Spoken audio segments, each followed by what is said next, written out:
Thought Culture. Or Practical Mental Training. By William Walker Atkinson, 1909. Chapter 1. The Power of Thought. In other volumes of this series we have considered the operations of the human mind known as will, memory, etc. We now approach the consideration of those mental activities which are concerned with the phenomena of thought, those activities which we generally speak of as the operation of the intellect or reason. What is thought? The answer is not an easy one, although we use the term familiarly almost every hour of our waking existence. The dictionaries define the term thought as follows: the act of thinking, the exercise of the mind in any way except sense and perception, serious consideration, deliberation, reflection, the power or faculty of thinking, the mental faculty of the mind, etc. This drives us back upon the term, to think, which is defined as follows: to occupy the mind on some subject, to have ideas. To revolve ideas in the mind, to cogitate, to reason, to exercise the power of thought, to have a succession of ideas or mental states, to perform any mental operation, whether of apprehension, judgment, or elation, to judge, to form a conclusion, to determine, etc. Thought is an operation of the intellect. The intellect is that faculty of the human soul or mind by which it receives or comprehends the ideas communicated to it by the senses or by perception, or other means, as distinguished from the power to feel and to will, the power or faculty to perceive objects in their relations, the power to judge and comprehend, also the capacity for higher forms of knowledge as distinguished from the power to perceive and imagine.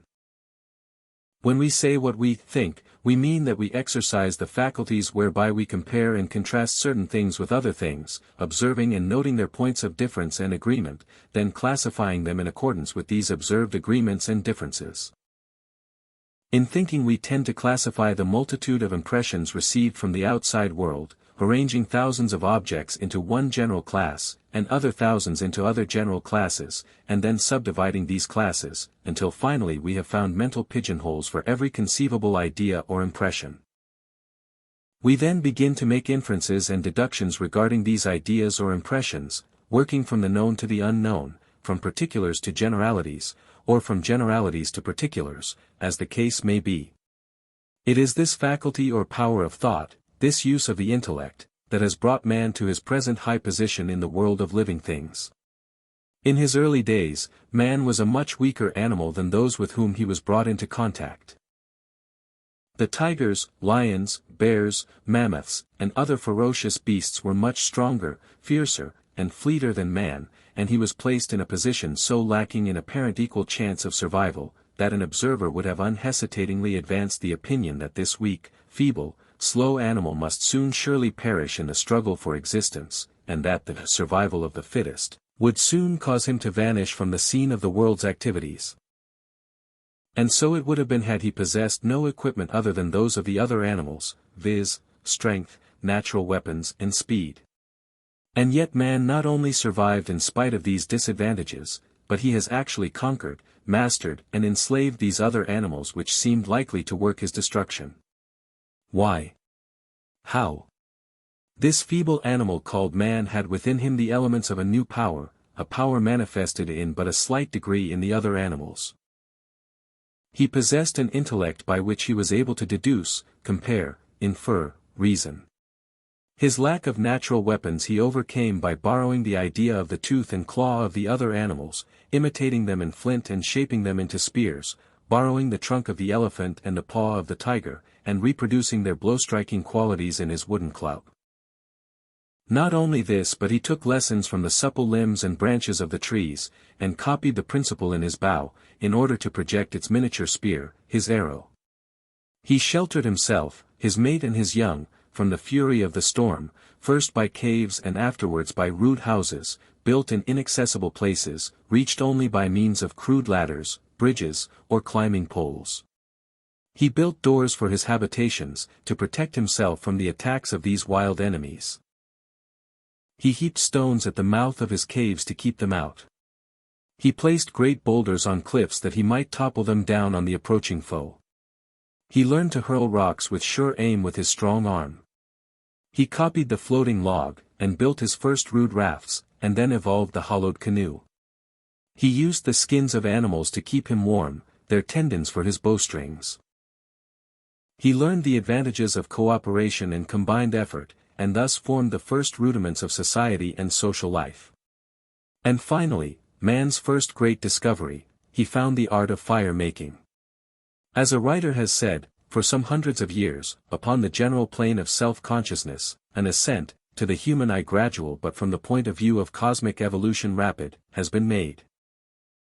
In a race large-brained, walking erect, gregarious, brutal, but king of all other brutes, man in appearance but not in fact, was from the highest simple consciousness born the basic human faculty, self-consciousness and its twin, language.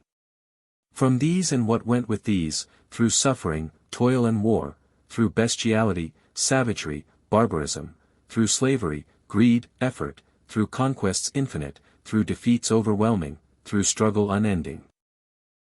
Through ages of aimless semi-brutal existence, through subsistence on berries and roots, through the use of the casually found stone or stick, through life in deep forests, with nuts and seeds, and on the shores of waters with mollusks, crustaceans and fish for food, through that greatest, perhaps, of human victories, the domestication and subjugation of fire, through the invention and art of bow and arrow, through the training of animals and the breaking of them to labor.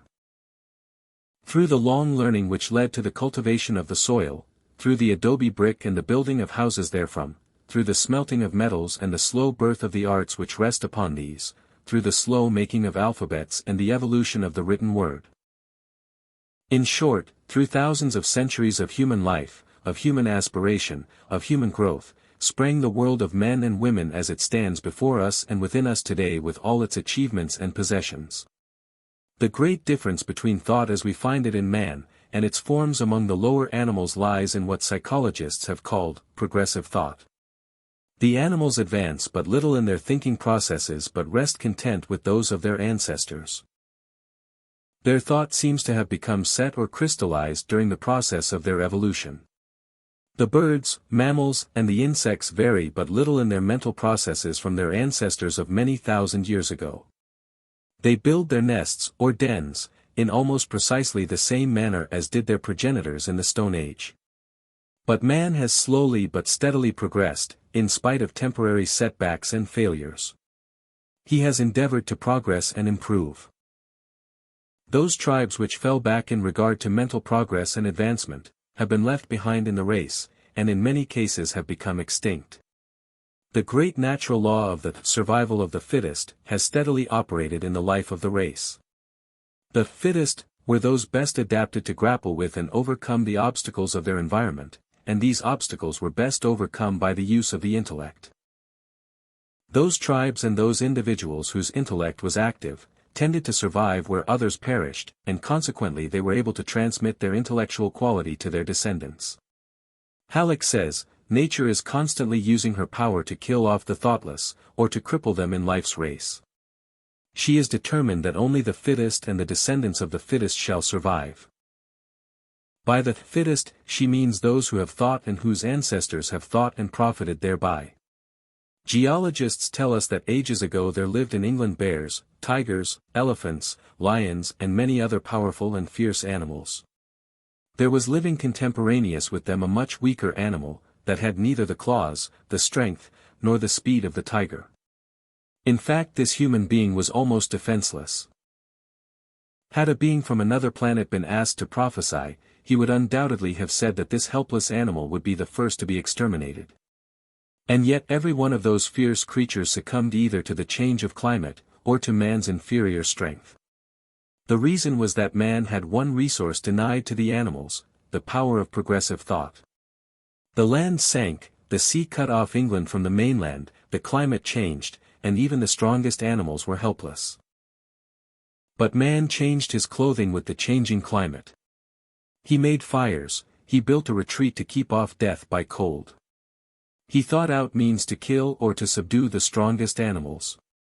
Had the lions, tigers, or bears the power of progressive thought, they could have combined, and it would have been possible for them to exterminate man before he reached the civilized stage.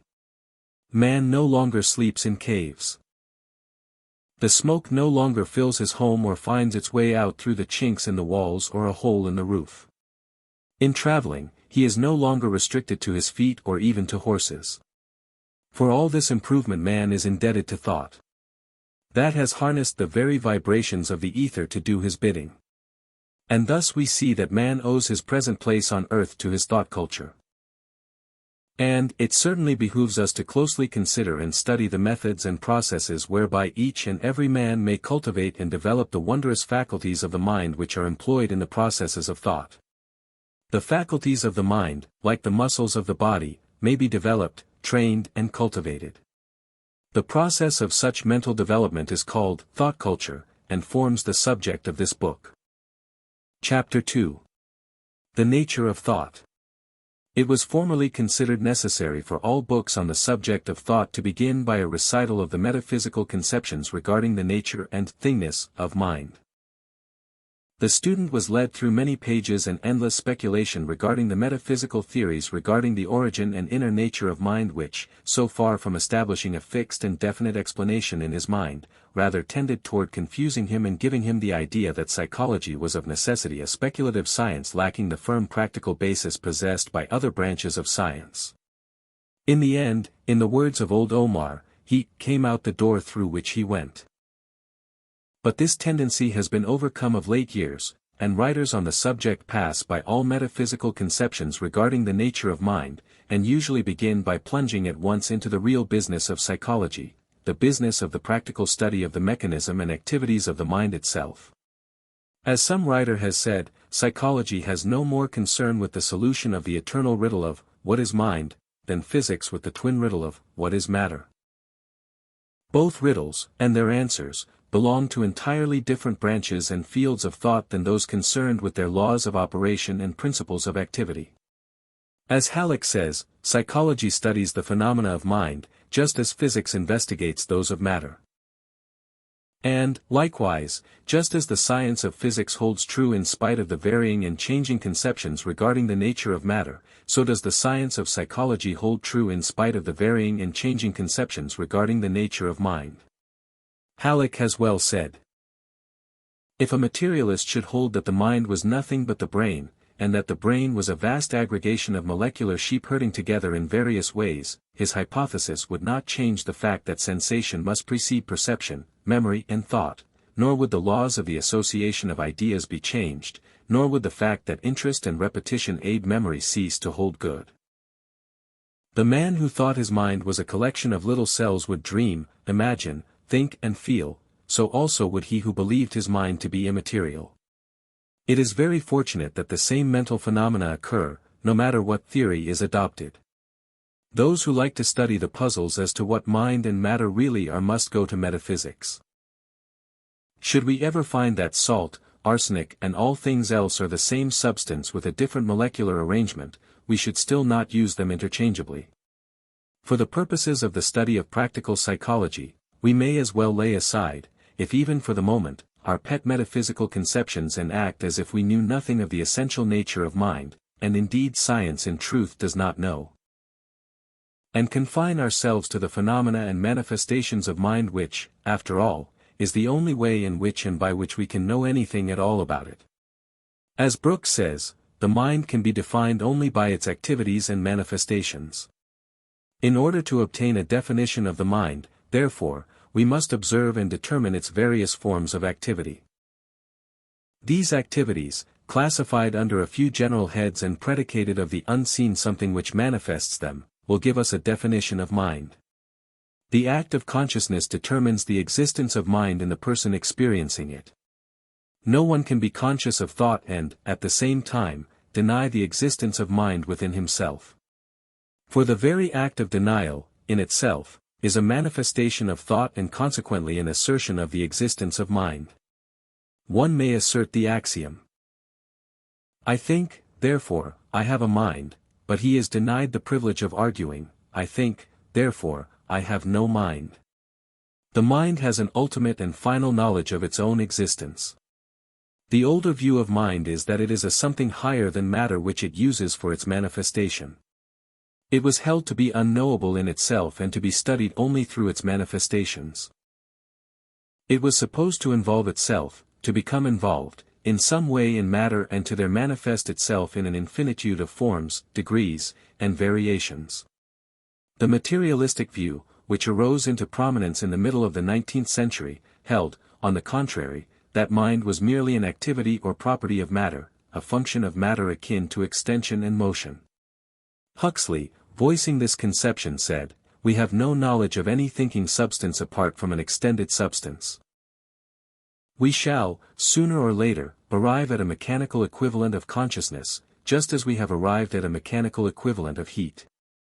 But, Huxley, himself, was afterwards constrained to acknowledge that, how it is that anything so remarkable as a state of consciousness comes about by the result of irritating nervous tissue, is just as unaccountable as the appearance of the genii when Aladdin rubbed his lamp.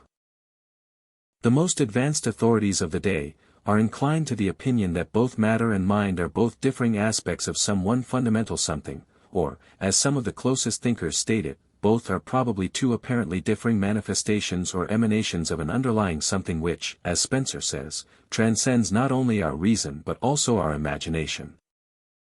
The study of philosophy and metaphysics serves an important purpose in showing us how much we do not know, and why we do not know, also in showing us the fallacy of many things we had thought we did know, but when it comes to telling us the real, why, actual cause, or essential nature of anything, it is largely a disappointment to those who seek fundamental truths and ultimate reasons. It is much more comfortable to abjure the why and seek the how, if we can.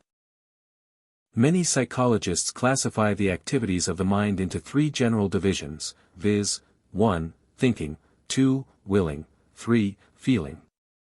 These divisions, which result from what is known as the trilogical classification, were first distinctly enunciated by Upham, although Kant had intimated it very plainly. For many years before, the favored division was but twofold, the line of division being between the cognitive, or knowing, activities, and the conative, or acting, activities, generally known as the understanding and the will, respectively. It took a long time before the authorities would formally recognize the great field of the feelings as forming a class by themselves and ranking with the understanding and the will.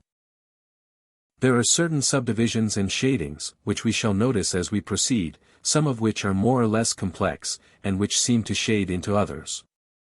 The student is cautioned against conceiving of the mind as a thing having several compartments or distinct divisions. The classification does not indicate this and is only intended as a convenience in analyzing and studying the mental activities and operations. The I which feels, thinks and acts is the same, one entity. As Brooks well says, the mind is a self-conscious activity and not a mere passivity, it is a center of spiritual forces, all resting in the background of the ego.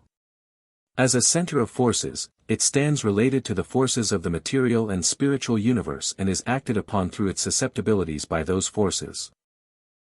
As a spiritual activity, it takes the impressions derived from those forces, works them up into the organic growth of itself, converts them into conscious knowledge and uses these products as means to set other forces into activity and produce new results. Standing above nature and superior to its surroundings, it nevertheless feeds upon nature, as we may say, and transforms material influences into spiritual facts akin to its own nature. Related to the natural world and apparently originating from it, it yet rises above this natural world and, with the crown of freedom upon its brow, rules the natural obedient to its will.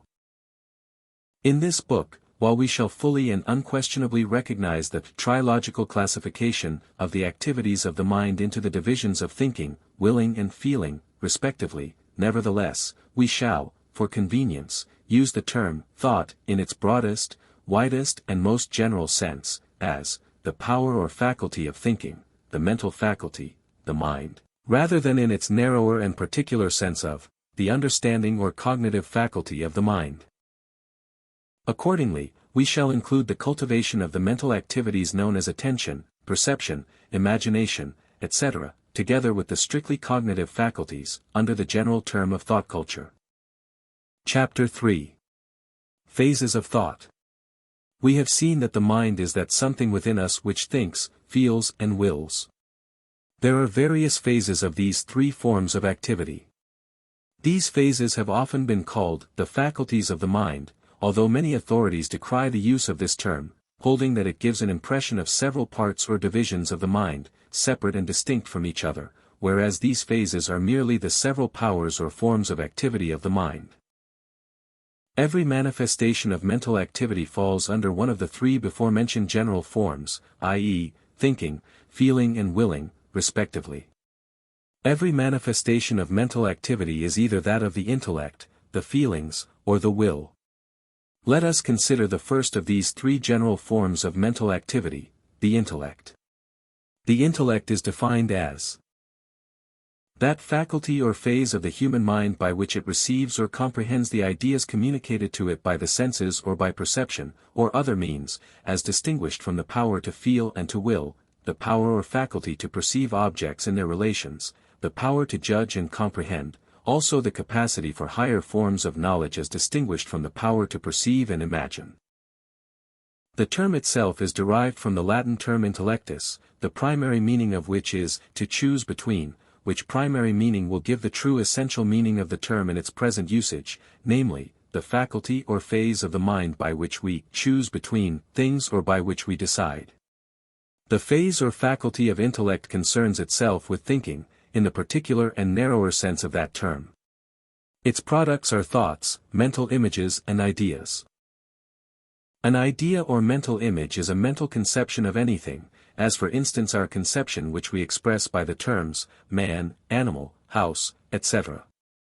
Sometimes the word idea is used to express merely the abstract or generalized conception of the thing, as, for instance, man in the sense of all men, while mental image is used in the sense of the mental conception of some one particular thing, as a man, it being held that no mental image can be had of a generalization.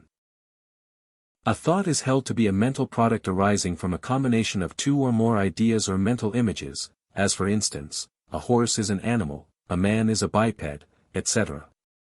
The intellect is held to embrace and include a number of minor phases or faculties, such as perception, understanding, imagination, memory, reason and intuition, which are explained as follows.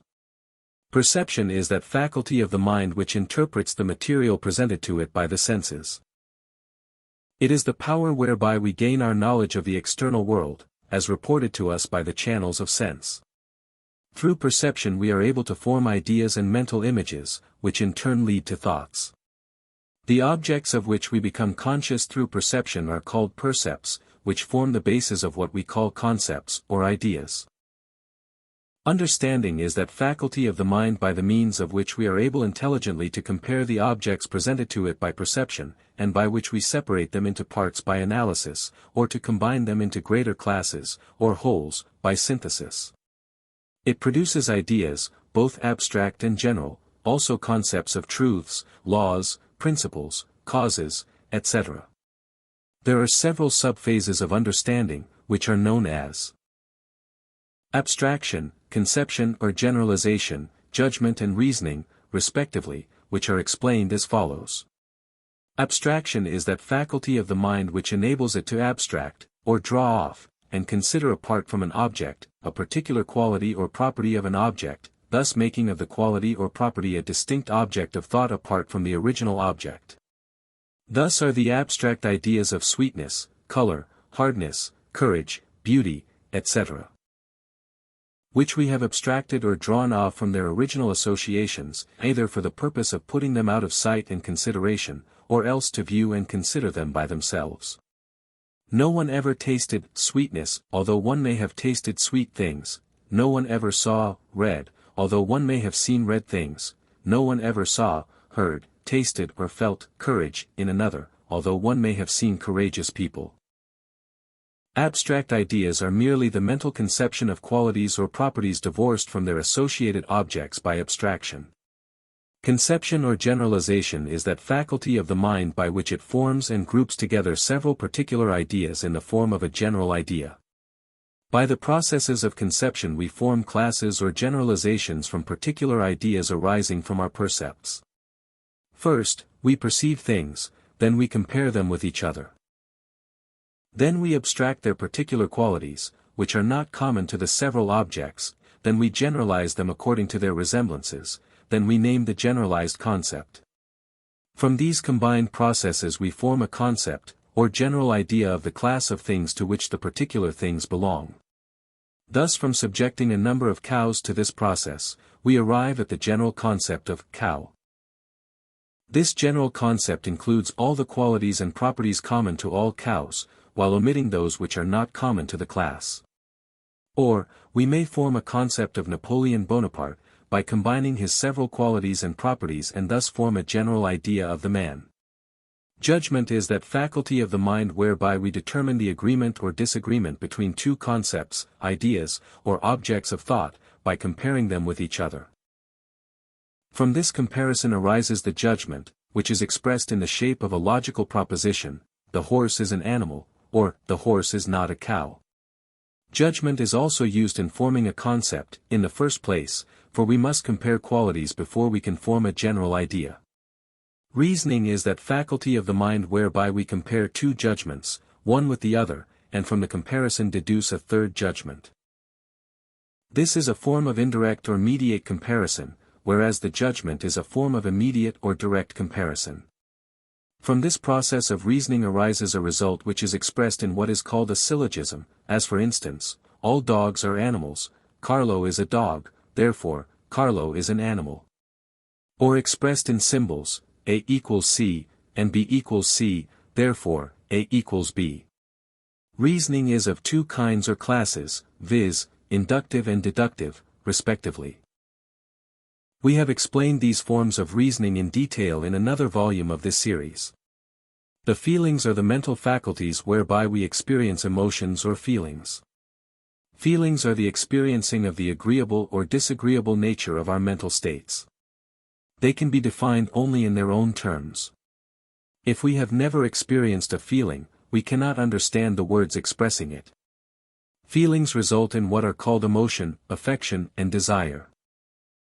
An emotion is the simple feeling, such as joy, sorrow, etc.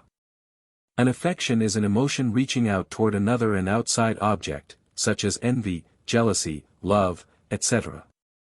A desire is an emotion arising from the want of some lacking quality or thing, and the inclination to possess it.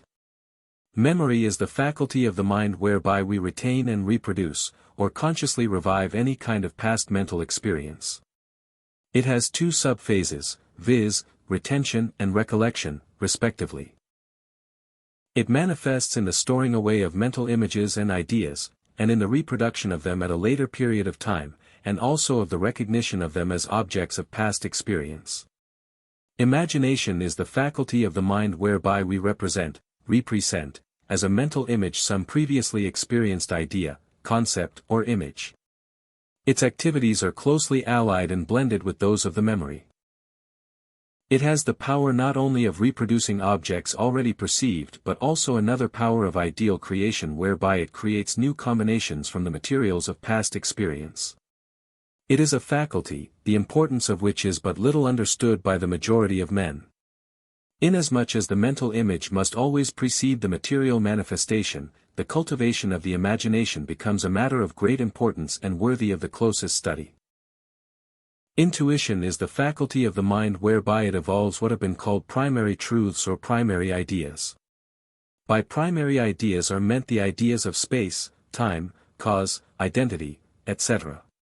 By primary truths are meant the so-called self-evident truths of geometry, mathematics, and logic. Under the head of intuition are also sometimes included the activities of the subconscious or superconscious regions of the mind, of which we have spoken in detail in a volume under that name of this series. Some authorities hold to the older idea of innate ideas, by which is meant that every human being is born with the knowledge of certain fundamental truths, unconnected with any experience. Others hold that these ideas are simply the result of the experience of the race, transmitted to us as germ ideas, which must grow by experience and exercise. That each and every faculty of the mind may be strengthened and developed by culture and exercise is now held to be a fact by nearly every authority worthy of that name. Just as the physical muscle may be cultivated by the proper methods, so may the mental faculties be strengthened and cultivated by the appropriate methods and means. Inasmuch as the majority of the race are deficient in the development of one or more of the leading mental faculties, it becomes a matter of great interest and importance that all should acquaint themselves with the means whereby their deficiencies may be corrected and remedied. We shall now proceed to the consideration of thought culture in general, and then to the consideration of the culture of each particular general faculty, in detail. Chapter 4. Thought culture. Thought culture is based upon two general scientific facts which may be stated as follows. 1. The brain centers of thought may be developed by exercise. While we do not assert that the brain and the mind are identical, it is nevertheless a scientific truth that the brain is the organ of the mind, and that one of the first requisites for a good mind is a good brain. It has been proven by experiment that the brain cells concerned in special mental activities multiply in proportion to the active use of the special faculties employed in the mental operation. It has also been ascertained that disuse of special faculties of the mind tends to cause a process akin to atrophy in the brain cells concerned in the particular activity, so that it becomes difficult to think clearly along those particular lines after a long period of disuse. Moreover, it is known that the education and mental culture of a child is accompanied by an increase and development of the brain cells connected with the particular fields of thought in which the child is exercised. There is a close analogy between the exercise of the brain cells and the exercise of the muscles of the body. Both respond to reasonable exercise, both are injured by overwork, both degenerate by disuse. As Brooks says, the mind grows by its own inherent energies. Mental exercise is thus the law of mental development. As a muscle grows strong by use, so any faculty of the mind is developed by its proper use and exercise. An inactive mind, like an unused muscle, becomes weak and unskillful. Hang the arm in a sling and the muscle becomes flabby and loses its vigor and skill. Let the mind remain inactive and it acquires a mental flabbiness that unfits it for any severe or prolonged activity. An idle mind loses its tone and strength like an unused muscle. The mental powers go to rust through idleness and inaction. To develop the faculties of the mind and secure their highest activity and efficiency, there must be a constant and judicious exercise of these faculties. The object of culture is to stimulate and direct the activity of the mind. Experiments conducted by scientists upon dogs have shown that in the case of dogs specially trained to unusual mental activity, there has been a corresponding increase of the number of active brain cells in the particular parts of the brain concerned with those mental activities. Microscopic examination of the brain tissues showed the greatest difference between the brain structure of the trained dogs and untrained ones of the same brood. So carefully were the experiments conducted that it was possible to distinguish between the dogs trained in one set of activities from those trained in another. Biologists have demonstrated the correctness of the brain cell development theory beyond reasonable doubt, and ordinary human experience also adds its testimony in its favor. In view of the above, it will be seen that by intelligent exercise and use any and all faculties of the mind may be developed and cultivated, just as may any special muscle of the body. And this exercise can come only from actual use of the faculties themselves. Development must come from within and not from without. No system of outward stimulation will develop the faculties of the mind, they may be cultivated only by an exercise in their own particular field of work. The only way to exercise any particular faculty of thought is to think through that faculty. 2. Not only are the brain cells developed by exercise, but it also appears to be a fact that the mind appears actually to be nourished by knowledge of the outside world of things. The raw material of thought is taken into the mind and there is digested by the thought processes, and is afterward actually assimilated by the mind in a manner strikingly similar to the processes of the physical organs of nutrition. A mind to be at its best must be supplied with a normal amount of mental nourishment. Lacking this, it tends to become weak and inefficient. And, likewise, if its owner is a mental glutton and furnishes too much nourishment, particularly of a rich kind, there is a tendency toward mental dyspepsia and indigestion. The mind, unable to assimilate the mental food furnished it, is inclined to rebel. Moreover, if the mind be supplied with mental food of only one kind, if the mind is confined to one narrow field of thought, it weakens and the mental processes become impaired.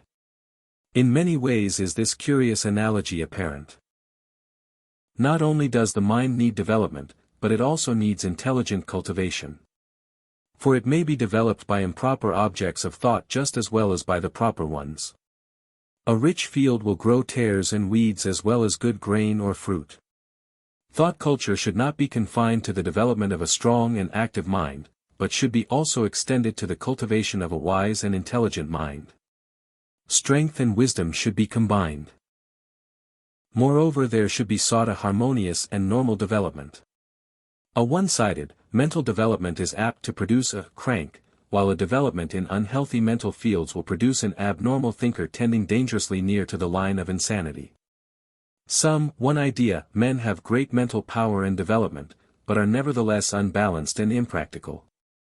And insane persons often have strongly developed minds, developed abnormally. Some authorities, holding special theories regarding the nature of mind, hold that thought culture is merely a training of the faculties rather than a creation of new mental power, inasmuch as the mind cannot be built up from the outside. This is a curious combination of truth and error. It is true that the mind cannot be built up from outside material, in the sense of creating new mind, but it is also true that in every mind there is the potentiality of growth and development. Just as the future oak is said to be in the acorn, so are the potentialities of mind growth in every mind waiting for nourishment from outside and the proper cultivation. Brooks has well stated this, as follows: the culture of the mind is not creative in its character, its object is to develop existing possibilities into realities. The mind possesses innate powers which may be awakened into a natural activity. The design of culture is to aid nature in improving the powers she has given. No new power can be created by culture. We can increase the activity of these powers, but cannot develop any new activities. Through these activities new ideas and thoughts may be developed, and the sum of human knowledge increased, but this is accomplished by a high activity of the natural powers with which the mind is endowed, and not by the culture of new powers. The profound philosopher uses the same faculties that the little child is developing in the games of the nursery. The object of culture is to arouse the powers which nature has given us into a normal activity and to stimulate and guide them in their unfolding. In connection with the objection above mentioned, it may be said that while the development of the mind must come from within itself, rather than from without, nevertheless, in order to develop, it must have the nourishing material from the outside world in order to grow. Just as the body can grow from within only by the aid of nourishment from outside, so the mind, while growing from within, needs the material for thought which can come only from without itself. Thought requires things upon which to exercise itself, and upon which it is nourished. Without these outside objects, it can have no exercise and can receive no nourishment. Thought consists in the perception, examination and comparison of things, and the consequent building up new combinations, arrangements and syntheses. Therefore, the perceptive faculties are most necessary to thought, and their culture is most necessary in the general work of thought culture. It must not be lost sight of that in thought culture there is necessary a variety of exercises and forms of nourishment. What will develop one faculty will exert but a faint effect upon others. Each needs its own particular kind of exercise, each its particular kind of mental nourishment. While it is true that there is a certain benefit gained by the entire mind from an exercise of any of its parts, this effect is but secondary in importance. A man well developed mentally has been developed in each faculty, each in its own way. The faculty of perception requires objects of perception, the faculty of imagination requires objects of imagination. The faculty of reasoning requires objects of reasoning, and so on, each requiring objects of exercise and nourishment of its own kind, in its own class. In some persons some of the faculties are well developed while others are deficient. It follows that in such a case the weak faculties should be developed first, that they be brought up to the general standard.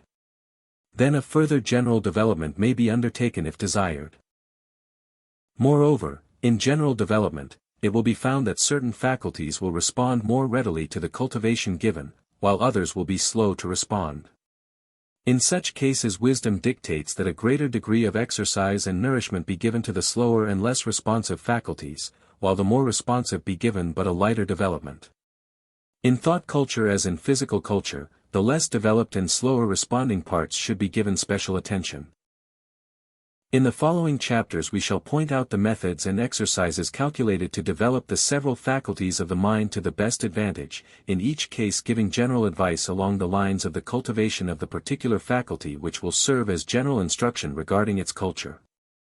The student should carefully study the entire work before he attempts to specialize in the development of any particular faculty. The particular work may be aided by an acquaintance with the entire field of thought culture, for many of the faculties shade into each other in their activities and are always more or less interdependent. For, be it remembered, the mind is a whole, and not a mere aggregation of many parts. To understand the parts, one must study the whole; to understand the whole, one must study the parts. Chapter 5. Attention. Attention is not a faculty of the mind in the same sense as perception, abstraction, judgment, etc., but is rather in the nature of an act of will concerned in the focusing of the consciousness upon some object of thought presented or represented to the mind. In some respects it bears a resemblance to abstraction, inasmuch as it sets aside some particular object for the consideration of the consciousness, to the exclusion of other objects. Wayland explains attention as a condition of mind in which the consciousness is excited and directed by an act of the will. Hamilton says, consciousness may be compared to a telescope; attention is the pulling out and pressing in of the tubes and accommodating the focus of the eye, and also that, an act of attention, that is an act of concentration, seems thus necessary to every exertion of consciousness, as a certain contraction of the pupil is requisite to every exertion of vision. Attention then is to consciousness what the contraction of the pupil is to sight, or to the eye of the mind what the microscope or telescope is to the bodily eye. It constitutes the better half of all intellectual power. Brodie says that, it is attention, much more than any difference in the abstract power of reasoning, which constitutes the vast difference which exists between minds of different individuals. Butler says, the most important intellectual habit that I know of is the habit of attending exclusively to the matter in hand. It is commonly said that genius cannot be infused by education, yet this power of concentrated attention, which belongs as a part of his gift to every great discoverer, is unquestionably capable of almost indefinite augmentation by resolute practice. And Beattie says, the force wherewith anything strikes the mind is generally in proportion to the degree of attention bestowed upon it. Realizing the importance of attention, the student will naturally wish to cultivate the power of bestowing it when necessary. The first rule in the cultivation of the attention is that the student shall carefully acquire the habit of thinking of or doing but one thing at a time. This first rule may seem easy, but in practice it will be found very difficult of observance, so careless are the majority of us in our actions and thinking. Not only will the trouble and care bestowed upon the acquiring of this habit of thought and action be well repaid by the development of the attention, but the student will also acquire a facility for accomplishing his tasks quickly and thoroughly. As Kay says, there is nothing that contributes more to success in any pursuit than that of having the attention concentrated on the matter in hand, and, on the contrary, nothing is more detrimental than when doing one thing to have the mind taken up with something else. And as Granville says, a frequent cause of failure in the faculty of attention is striving to think of more than one thing at a time. Kay also well says, if we would possess the power of attention in a high degree, we must cultivate the habit of attending to what is directly before the mind, to the exclusion of all else. All distracting thoughts and feelings that tend to withdraw the mind from what is immediately before it are therefore to be carefully avoided. This is a matter of great importance, and of no little difficulty. Frequently the mind, in place of being concentrated on what is immediately before it, is thinking of something else. Something, it may be, that went before or that may come after, or something quite alien to the subject. The following principles of the application of the attention have been stated by the authorities.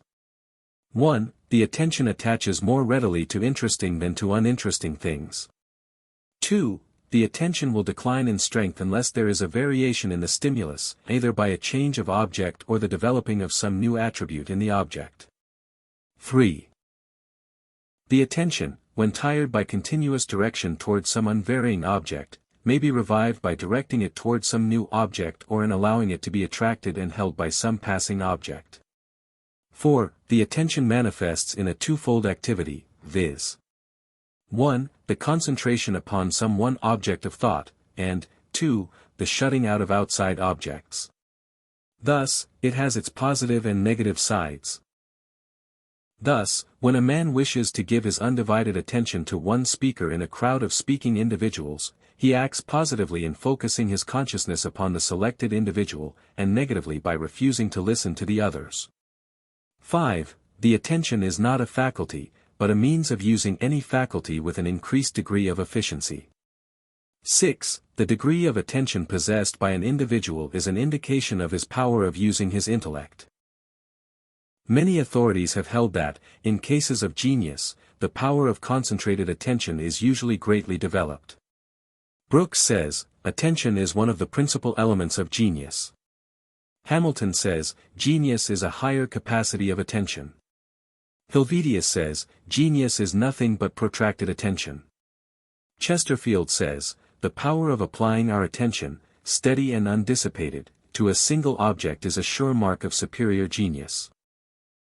The attention may be cultivated, just as may be the various faculties of the mind, by the twofold method of exercise and nourishment, that is, by using and employing it actively and by furnishing it with the proper materials with which to feed its strength. The way to exercise the attention is to use it frequently in everyday life. If you are listening to a man speaking, endeavor to give to him your undivided attention, and, at the same time, to shut out from your consciousness every other object. In working, we should endeavor to use the attention by concentrating our interest upon the particular task before us to the exclusion of all else. In reading, we should endeavor to hold our minds closely to the text instead of hastily glancing over the page as so many do. Those who wish to cultivate their attention should take up some line of study in which it is necessary to fasten the attention firmly for a time. A half-hour's study in this way is worth more than hours of careless reading so far as the cultivation of the attention is concerned. Mathematics is most valuable in the direction of developing the power of attention. Gibbon says, after a rapid glance on the subject and distribution of a new book, I suspend the reading of it which I only resume after having myself examined the subject in all its relations. Some writers have held that the attention may be developed by the practice of selecting the voice of one person speaking among a crowd of speakers, and deliberately shutting out the other sounds, giving the whole attention to the particular speaker.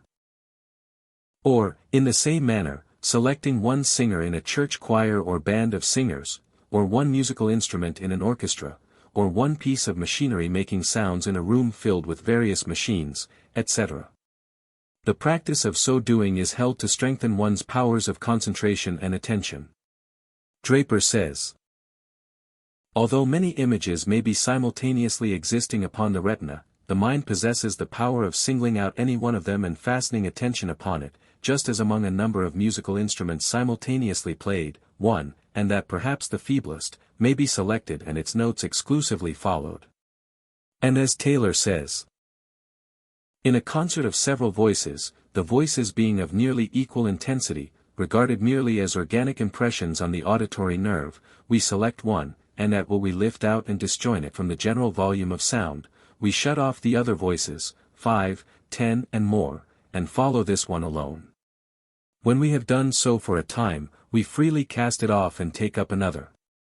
Carpenter says, the more completely the mental energy can be brought into one focus and all distracting objects excluded, the more powerful will be the volitional effort. Many authorities hold that the attention may be best applied and exercised by analyzing an object mentally, and then considering its parts one by a process of abstraction. Thus, as Kay says, an apple presents to us form, color, taste, smell, etc. And if we would obtain a clear idea of any one of these, we must contemplate it by itself and compare it with other impressions of the same kind we have previously experienced. So in viewing a landscape, it is not enough to regard it merely as a whole, but we must regard each of its different parts individually by itself if we would obtain a clear idea of it.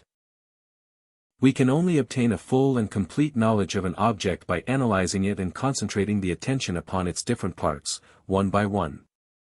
Reed says, it is not by the senses immediately, but rather by the power of analyzing and abstraction, that we get the most simple and the most distinct notions of objects of sense.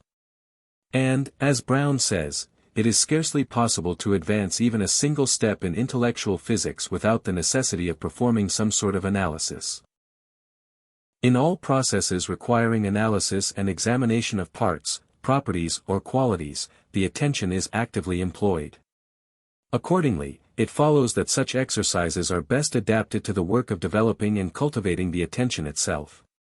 Therefore, as a parting word we may say, to develop and cultivate the power of attention and concentration, 1. Analyze, 2. Analyze, and 3. Analyze.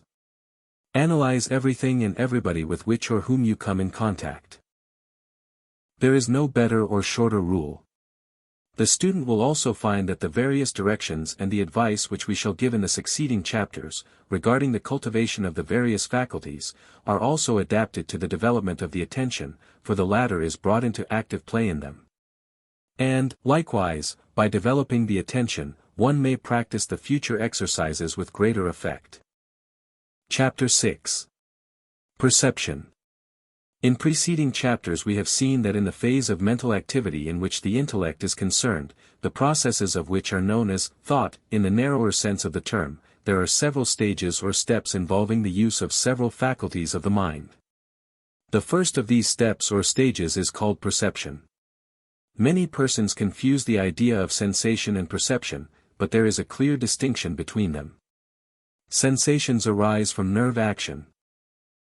From the stimulation of nerve substance, which gives rise to a peculiar effect upon the brain, which results in an elementary form of consciousness.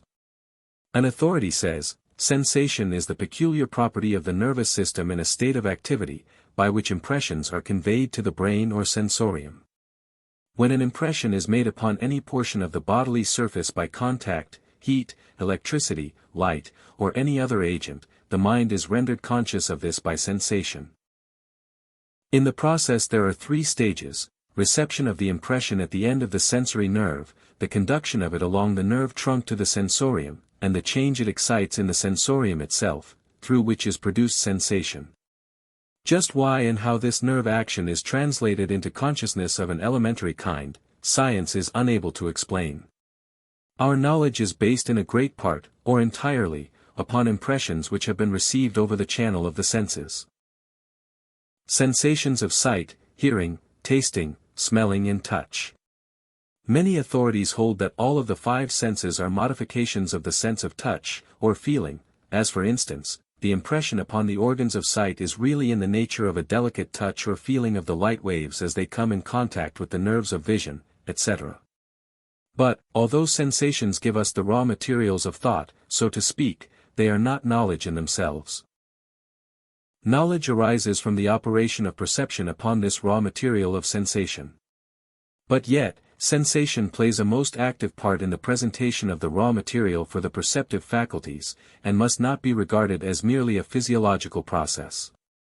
It may be said to be the connecting link between the physical and the mental activities.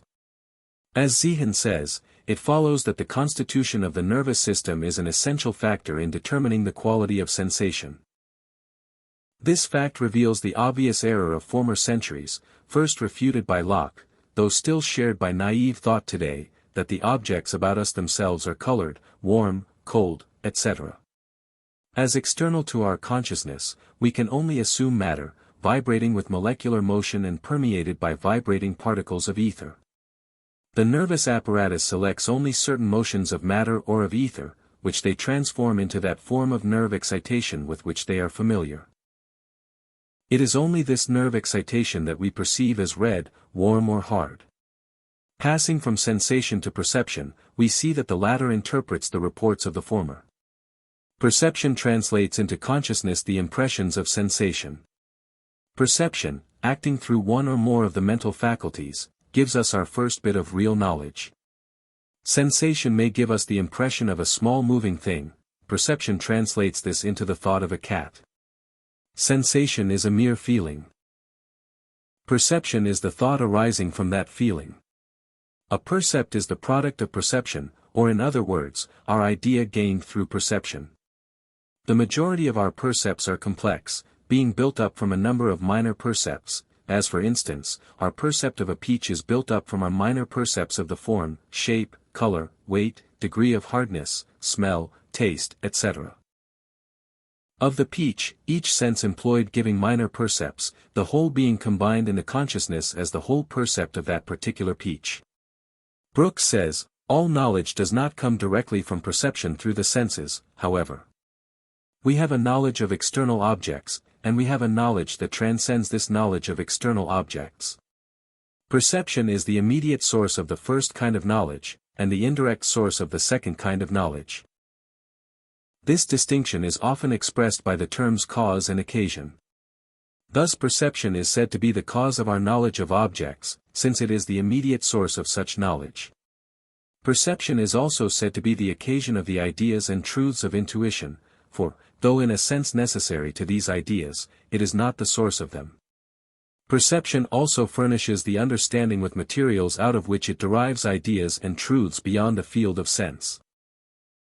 As thus attaining a knowledge of external objects, affording material for the operations of the understanding, and furnishing the occasion for the activity of the intuitive power, perception may be said to lie at the basis of all knowledge. Perception is of course manifest in all persons. But it varies greatly in degree and power.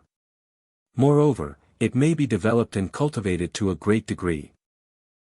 As perception is an interpretation of the impression of the senses, we often confuse the cultivation of perception with the development of the senses themselves. Two persons of equally perfect sense of sight may vary greatly in their degree of perception of sight impressions. One may be a most careless observer, while the other may be a very close observer and able to distinguish many points of interest and importance in the object viewed which are not apparent to the first observer.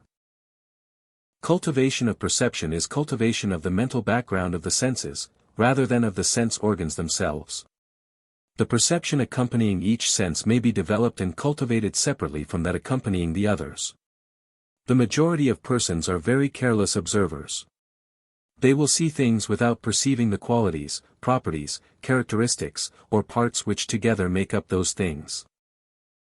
Two persons, possessed of equal degrees of eyesight, will walk through a forest. Both of them will see trees. To one of them there will be but trees perceived, while to the other there will be a perception of the different species of trees, with their varying bark, leaves, shape, etc. One perceives simply a pile of stone, which to the perception of another will be recognized as granite, marble, etc. Brooks says, very few persons can tell the difference between the number of legs of a fly and of a spider, and I have known farmers' boys and girls who could not tell whether the ears of a cow are in front of her horns, above her horns, below her horns, or behind her horns. Halleck says of a test in a schoolroom, 15 pupils were sure that they had seen cats climb trees and descend them. There was a unanimity of opinion that the cats went up head first. When asked whether the cats came down head or tail first, the majority were sure that the cats descended, as they were never known to do. Anyone who had ever noticed the shape of the claws of any beast of prey could have answered that question without seeing an actual descent. Farmers' boys, who have often seen cows and horses lie down and rise, are seldom sure whether the animals rise with their fore or hind feet first, or whether the habit of the horse agrees with that of the cow in this respect. Brooks well says, modern education tends to the neglect of the culture of the perceptive powers. In ancient times people studied nature much more than at present. Being without books, they were compelled to depend upon their eyes and ears for knowledge. And this made their senses active, searching and exact. At the present day, we study books for a knowledge of external things, and we study them too much or too exclusively, and thus neglect the cultivation of the senses. We get our knowledge of the material world secondhand, instead of fresh from the open pages of the book of nature. Is it not a great mistake to spend so much time in school and yet not know the difference between the leaf of a beech and of an oak? Or not be able to distinguish between specimens of marble, quartz, and granite? The neglect of the culture of the perceptive powers is shown by the scholars of the present time. Very few educated men are good observers, indeed, the most of them are sadly deficient in this respect. They were taught to think and remember, but were not taught to use their eyes and ears. In modern education, books are used too much like spectacles, and the result is the blunting of the natural powers of perception. The first principle in the cultivation of perception is the correct use of the attention. The intelligent control of voluntary attention is a prerequisite to clear and distinct perception. We have called your attention to this matter in the preceding chapter. Halleck says, a body may be imaged on the retina without ensuring perception. There must be an effort to concentrate the attention upon the many things which the world presents to our senses. Perception, to achieve satisfactory results, must summon the will to its aid to concentrate the attention. Only the smallest part of what falls upon our senses at any time is actually perceived. The sense of sight is perhaps the one of the greatest importance to us, and accordingly the cultivation of perception with regard to impressions received through the eye is the most important for the ordinary individual. As Kay says, to see clearly is a valuable aid even to thinking clearly. In all our mental operations we owe much to sight. To recollect, to think, to imagine, is to see internally, to call up more or less visual images of things before the mind. In order to understand a thing it is generally necessary to see it, and what a man has not seen he cannot properly realize or image distinctly to his mind. It is by the habitual direction of our attention to the effects produced upon our consciousness by the impressions made upon the eye and transmitted to the sensorium that our sight, like our other senses, is trained. Bain says, cohering trains and aggregates of the sensations of sight make more than any other thing, perhaps more than all other things put together, the material of thought, memory and imagination. Vinnet says, the child, and perhaps the man as well, only knows well what is shown him, and the image of things is the true medium between their abstract idea and his personal experience. This being the case, advice concerning the cultivation of perception must needs be directed mainly to the cultivation of the perception of sight impressions. Brooks says, we should acquire the habit of observing with attention. Many persons look at objects with a careless, inattentive eye. We should guard against the habit of careless looking. We should fix the mind upon the object before us, we should concentrate the attention upon that upon which we are looking. Attention, in respect to perception, has been compared to a burning glass. Hold the sunglass between the sun and a board and the concentrated rays will burn a hole through the latter. So attention concentrates the rays of perceptive power and enables the mind to penetrate below the surface of things. The best authorities agree in the idea that the perception may be best cultivated by acquiring the habit of examining things in detail. And that this examination in detail is best manifested by examining the parts going to make up a complex thing, separately, rather than examining the thing as a whole. Halleck says regarding this point, to look at things intelligently is the most difficult of all arts. The first rule for the cultivation of accurate perception is, do not try to perceive the whole of a complex object at once. Take the human face for example. A man holding an important position to which he had been elected offended many people because he could not remember faces, and hence failed to recognize individuals the second time he met them. His trouble was in looking at the countenance as a whole. When he changed his method of observation, and noticed carefully the nose, mouth, eyes, chin and color of hair, he at once began to find recognition easier. He was no longer in danger of mistaking A for B, since he remembered that the shape of B's nose was different, or the color of his hair at least 3 shades lighter. This example shows that another rule can be formulated: pay careful attention to details. To see an object merely as an undiscriminated mass of something in a certain place is to do no more than a donkey accomplishes as he trots along. Brooks says regarding the same point, to train the powers of observation we should practice observing minutely. We should analyze the objects which we look at into their parts, and notice these parts. Objects present themselves to us as wholes, our definite knowledge of them is gained by analysis, by separating them into the elements which compose them. We should therefore give attention to the details of whatever we are considering, and thus cultivate the habit of observing with minuteness.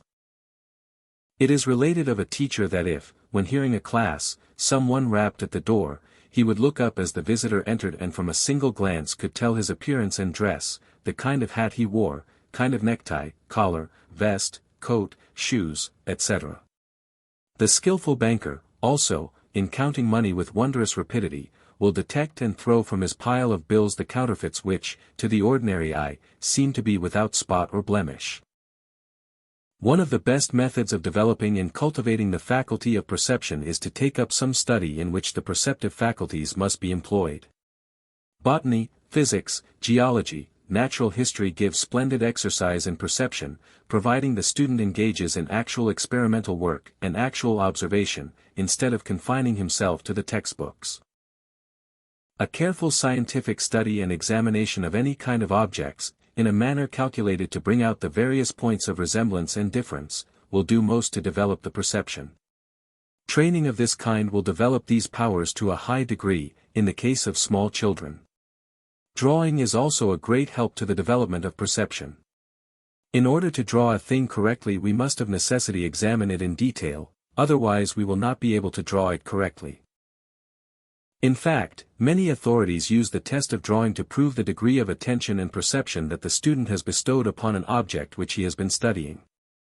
Others place an object before the pupil for a few minutes, and then withdraw it, the pupil then being required to draw the object roughly but with attention to its leading peculiarities and features. Then the object is again placed before the pupil for study, and he is then again required to draw from memory the additional details he has noticed in it. This process is repeated over and over again, until the pupil has proved that he has observed every possible detail of interest in the object. This exercise has resulted in the cultivation of a high degree of perception in many students, and its simplicity should not detract from its importance.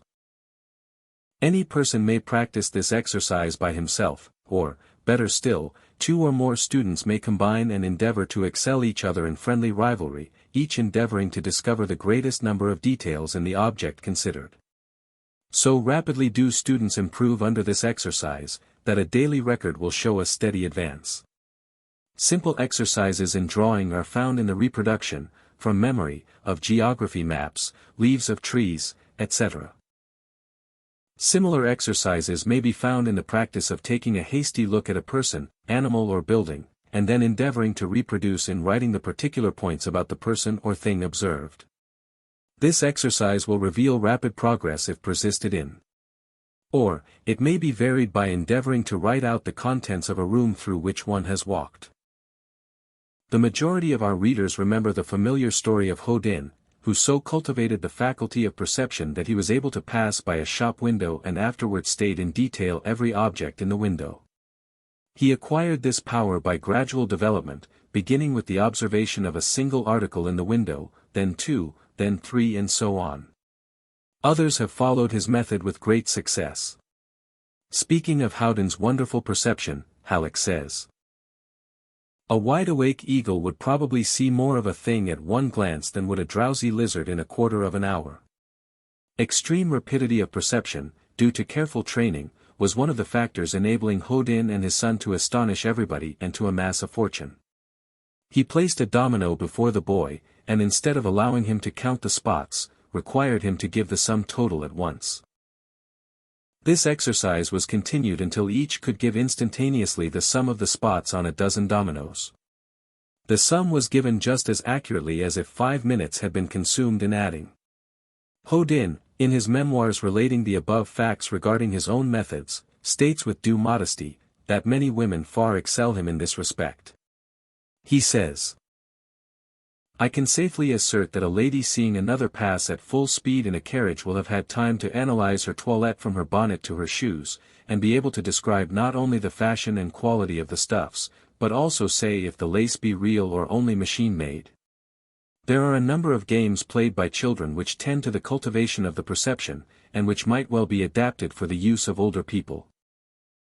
These games are based on the general principle of the various participants taking a brief view of a number of objects displayed in one's hand, on a table, in a box, etc., and then stating what he or she has seen. There will be noticed a wonderful difference in the degree of perception manifested by the various participants. And, equally interesting will be the degrees of progress noted after playing this game over several times, allowing time for rest between the series of games. It is a fact well known in police circles that thieves often train boys in this way, following this course by another in which the lads are expected to take in the contents of a room, the windows, locks, etc., at a glance. They are then graduated into spies looking out the details of the scenes of future robberies. In our volume of this series, devoted to the consideration of the memory, we have related a number of exercises and methods, similar to those given above, by which the perception may be cultivated. Perception plays a most important place in memory, for upon the clearness of the percepts depends to a great degree the clearness of the impressions made upon the memory. So close is the connection between memory and perception that the cultivation of one tends to develop the other. For instance, the cultivation of the memory necessitates the sharpening of the perception in the direction of obtaining clear original impressions, while the cultivation of perception naturally develops the memory by reason of the fact that the latter is used in testing and proving the clearness and degree of perception. This being the case, those who find that the exercises and methods given above are too arduous may substitute the simple exercise of remembering as many details as possible of things they see. This effort to impress the memory will involuntarily bring into action the perceptive faculties in the acquirement of the original impressions, so that in the end the perception will be found to have developed. Teachers and those having to do with children should realize the great value of the cultivation of perception in the young, and thus establishing valuable habits of observation among them. The experience and culture thus acquired will prove of great value in their after life. As Brooks well says on this subject, teachers should appreciate the value of the culture of the perceptive powers, and endeavor to do something to afford this culture. Let it be remembered that by training the powers of observation of pupils, we lead them to acquire definite ideas of things, enable them to store their minds with fresh and interesting knowledge, lay the foundation for literary or business success, and thus do much to enhance their happiness in life and add to the sum of human knowledge. Chapter 7. Representation. Sensation and perception, as considered in the preceding chapter, are what are called by psychologists processes of presentation. By presentation is meant the direct offering to the consciousness of mental images or objects of thought. If there were no faculty of the mind capable of retaining and representing to the consciousness the impression or record of perception, we could never progress in knowledge, for each percept would be new each time it was presented and there would be no recognition of it as having been previously perceived, nor would there be any power to voluntarily recall any percept previously acquired. In short, we would be without that power of the mind called memory. But, fortunately for us as thinkers, we possess the power of representation, that is, of reproducing past perceptions and experiences in the shape of mental images or pictures, in the mind's eye, so to speak, which relieves us of the necessity of directly and immediately perceiving an object each time we desire or are required to think of it. The processes whereby this becomes possible are called the processes of representation, for the reason that by them past experiences of perception are represented to the consciousness. The subject of representation is closely bound up with that of memory. Strictly speaking, representation may be said to be one phase of memory, association of ideas another, and the authorities prefer to treat the whole subject under the general head of memory. We have written a work on memory, which forms one of the volumes of the present series, and we have no intention, or desire, to repeat here the information given in that work. But we must consider the subject of representation at this point in order to maintain the logical unity of the present general subject of thought culture. The student will also notice, of course, the close relation between the processes of representation and those of the imagination, which we shall consider in other chapters of this work. Memory has several phases, the usual classification of which is as follows: 1. Impression, 2. Retention, 3. Recollection, 4. Representation, and 5. Recognition. Each phase requires the operation of special mental processes. Impression is the process whereby the impressions of perception are recorded or stamped upon the subconscious field of mentality, as the impress of the die upon the wax.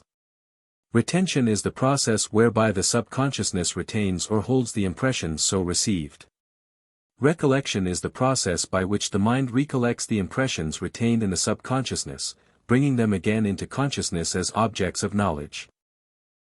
Representation is the process whereby the impressions so recollected are pictured or imaged in the mind. Recognition is the process whereby the mind recognizes the mental image or picture so represented to it as connected with its past experience. As we have stated, we have considered the general subject of memory in another volume of this series and, therefore, shall not attempt to enter into a discussion of its general subject at this place. We shall, accordingly, limit ourselves here to a brief consideration of the phase of representation and its cultivation. Representation, of course, depends upon the preceding phases of memory known as impression, retention and recollection. Unless the impression is clear, unless the retention is normal, there can be no representation. And unless one recollects there can be no representation. Recollection, which is really a recollection of percepts, must precede representation in the shape of mental images or pictures. Recollection recollects the mental materials out of which the image is to be constructed. But, as Brooks says, it is not to be assumed that knowledge is retained as a picture, but that it is recreated in the form of a picture or some other mental product when it is recalled.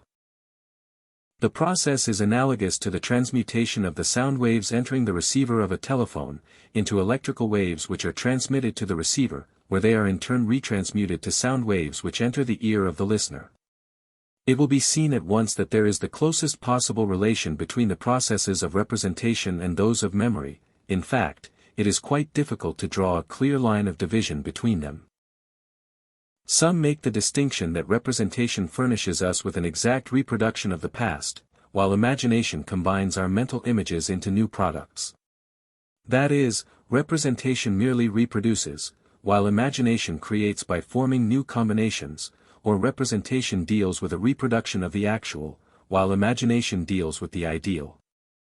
Wundt, speaking of this difficult distinction, says, psychologists are accustomed to define memory images as ideas which exactly reproduce some previous perception, and fancy images as ideas consisting of a combination of elements taken from a whole number of perceptions.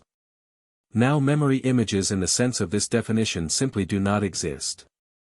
Try, for instance, to draw from memory some landscape picture which you have only once seen, and then compare your copy with the original. You will expect to find plenty of mistakes and omissions. But you will also invariably find that you have put in a great deal which was not in the original, but which comes from landscape pictures which you have seen somewhere else. While we generally speak of representation picturing the recollected percepts, still, we must not make the mistake of supposing that it is concerned with, or limited to, only mental pictures.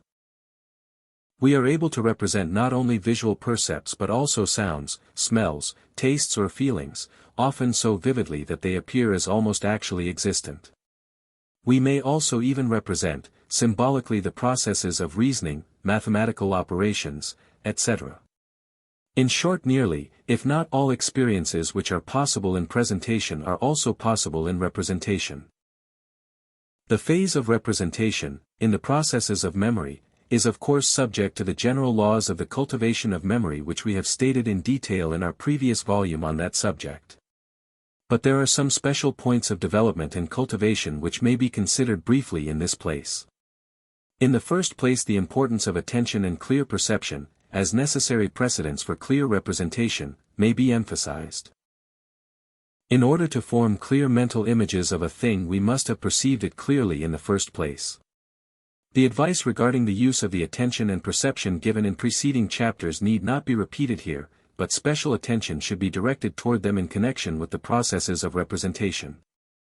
If we wish to cultivate the representative faculties, we must begin by cultivating the presentative faculties. Then again, we must remember what we have said elsewhere about the facts of development through 1. Use, and 2. Nourishment, in all mental faculties. We must begin to use the faculties of representation in order to exercise them. We must give them nourishment in the shape of objects of mental food.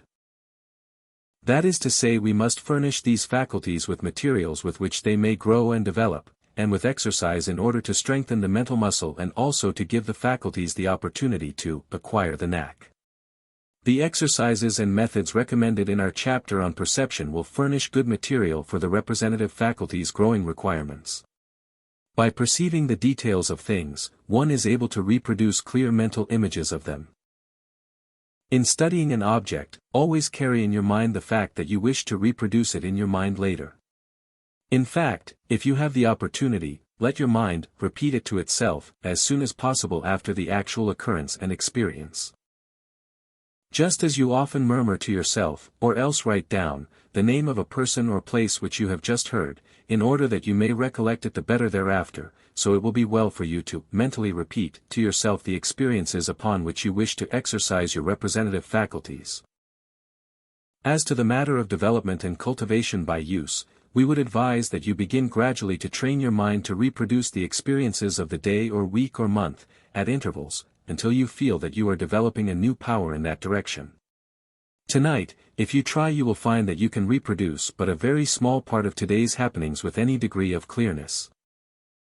How clearly can you image the places you have been, the appearances of the people you have met, the various details of persons and things which you perceived during the experiences of the day?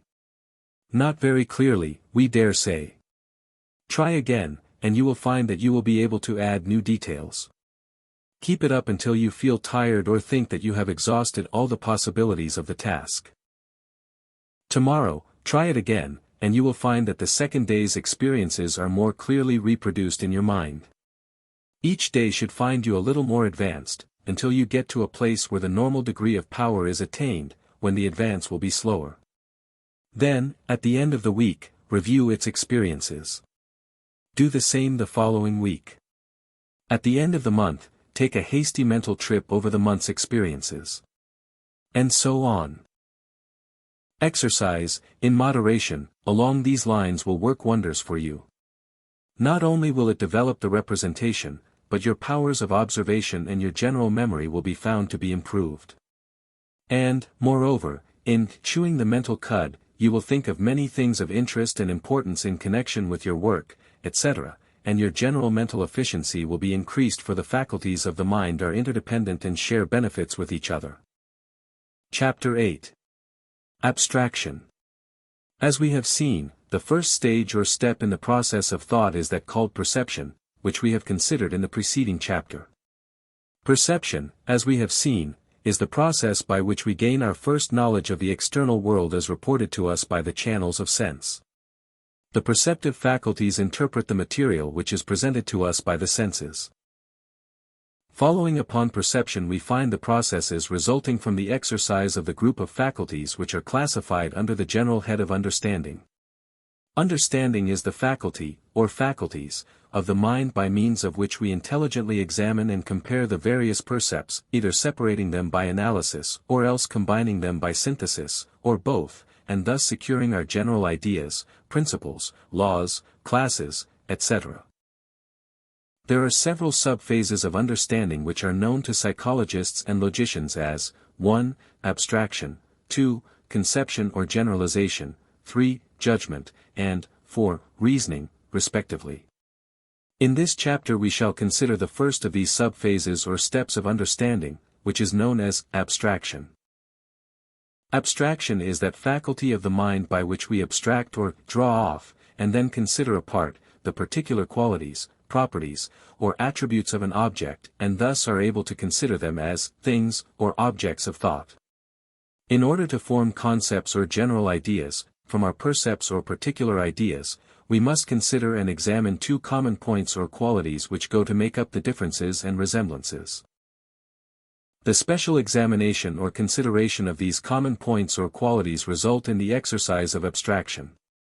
In the process of abstraction we mentally draw away a quality of an object and then consider it as a distinct object of thought. Thus in considering a flower we may abstract its qualities of fragrance, color, shape, etc., and think of these as things independent of the flower itself from which they were derived. We think of redness, fragrance, etc. not only in connection with the particular flower but as general qualities. Thus the qualities of redness, sweetness, hardness, softness, etc., lead us to the abstract terms, red, sweet, hard, soft, etc. In the same way courage, cowardice, virtue, vice, love, hate, etc., are abstract terms. No one ever saw one of these things, they are known only in connection with objects, or else as abstract terms, in the processes of thought. They may be known as qualities, and expressed as predicates. Or they may be considered as abstract things and expressed as nouns. In the general process of abstraction we first draw off and set aside all the qualities which are not common to the general class under consideration, for the concept or general idea must comprise only the qualities common to its class. Thus in the case of the general idea of horse, size and color must be abstracted as non-essentials, for horses are of various colors and sizes. But on the other hand, there are certain qualities which are common to all horses, and these must be abstracted and used in making up the concept or general idea. So, you see, in general abstraction we form two classes, 1, the unlike and not general qualities, and 2, the like or common qualities. As Halleck says, in the process of abstraction, we draw our attention away from a mass of confusing details, unimportant at the time, and attend only to qualities common to the class. Abstraction is little else than centering the power of attention on some qualities to the exclusion of others. While we are forming concepts, we abstract or draw off certain qualities, either to leave them out of view or to consider them by themselves.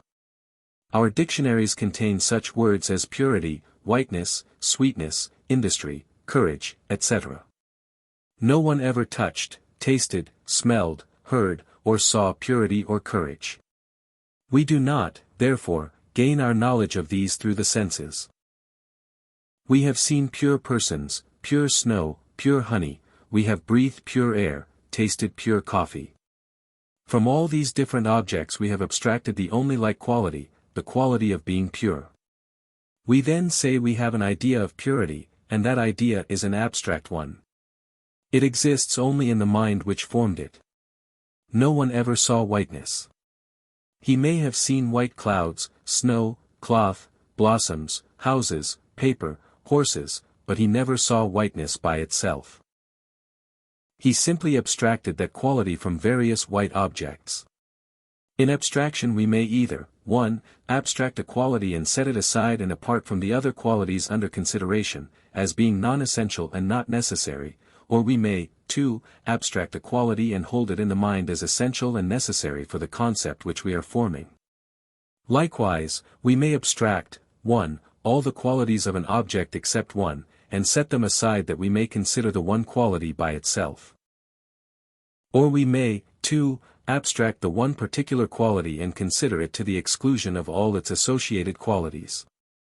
In all of these aspects we have the same underlying process of considering a quality apart from its object, and apart from its associated qualities. The mind more commonly operates in the direction of abstracting one quality and viewing it apart from object and associated qualities. The importance of correct powers of abstraction is seen when we realize that all concepts or general ideas are but combinations of abstract qualities or ideas. As Halleck says, the difference between an abstract idea and a concept is that a concept may consist of a bundle of abstract ideas. If the class contains more than one common quality, so must the concept, it must contain as many of these abstracted qualities as are common to the class. The concept of the class whale would embody a large number of such qualities. As Brooks says, if we could not abstract, we could not generalize, for abstraction is a condition of generalization.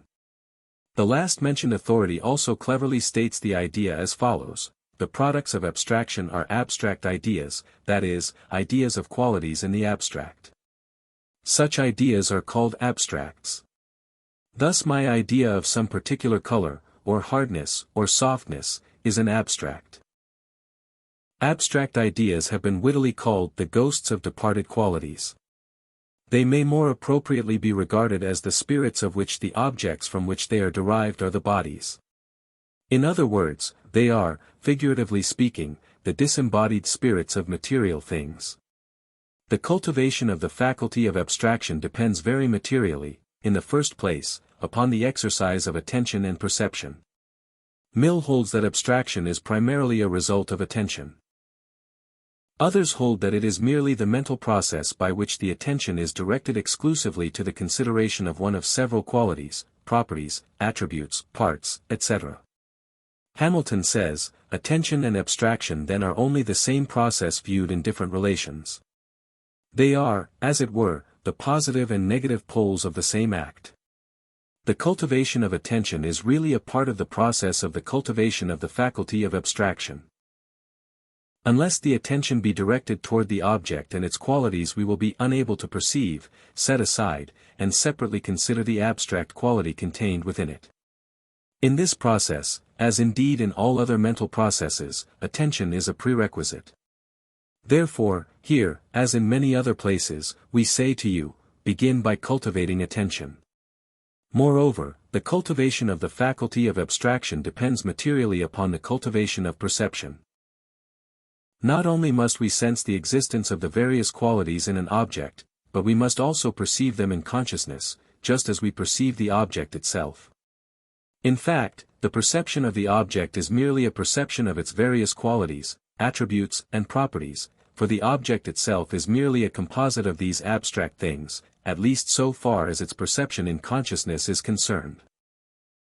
Try to think of a horse, without considering its qualities, attributes, and properties, and the result is merely an abstract horse, something which belongs to the realm of unreality. Try to think of a rose without considering its color, odor, shape, size, response to touch, etc., and you have simply an ideal rose which when analyzed is seen to be a nothing. Take away the qualities, properties and attributes of anything, and you have left merely a name, or else a transcendental, idealistic, something apart from our world of sense knowledge.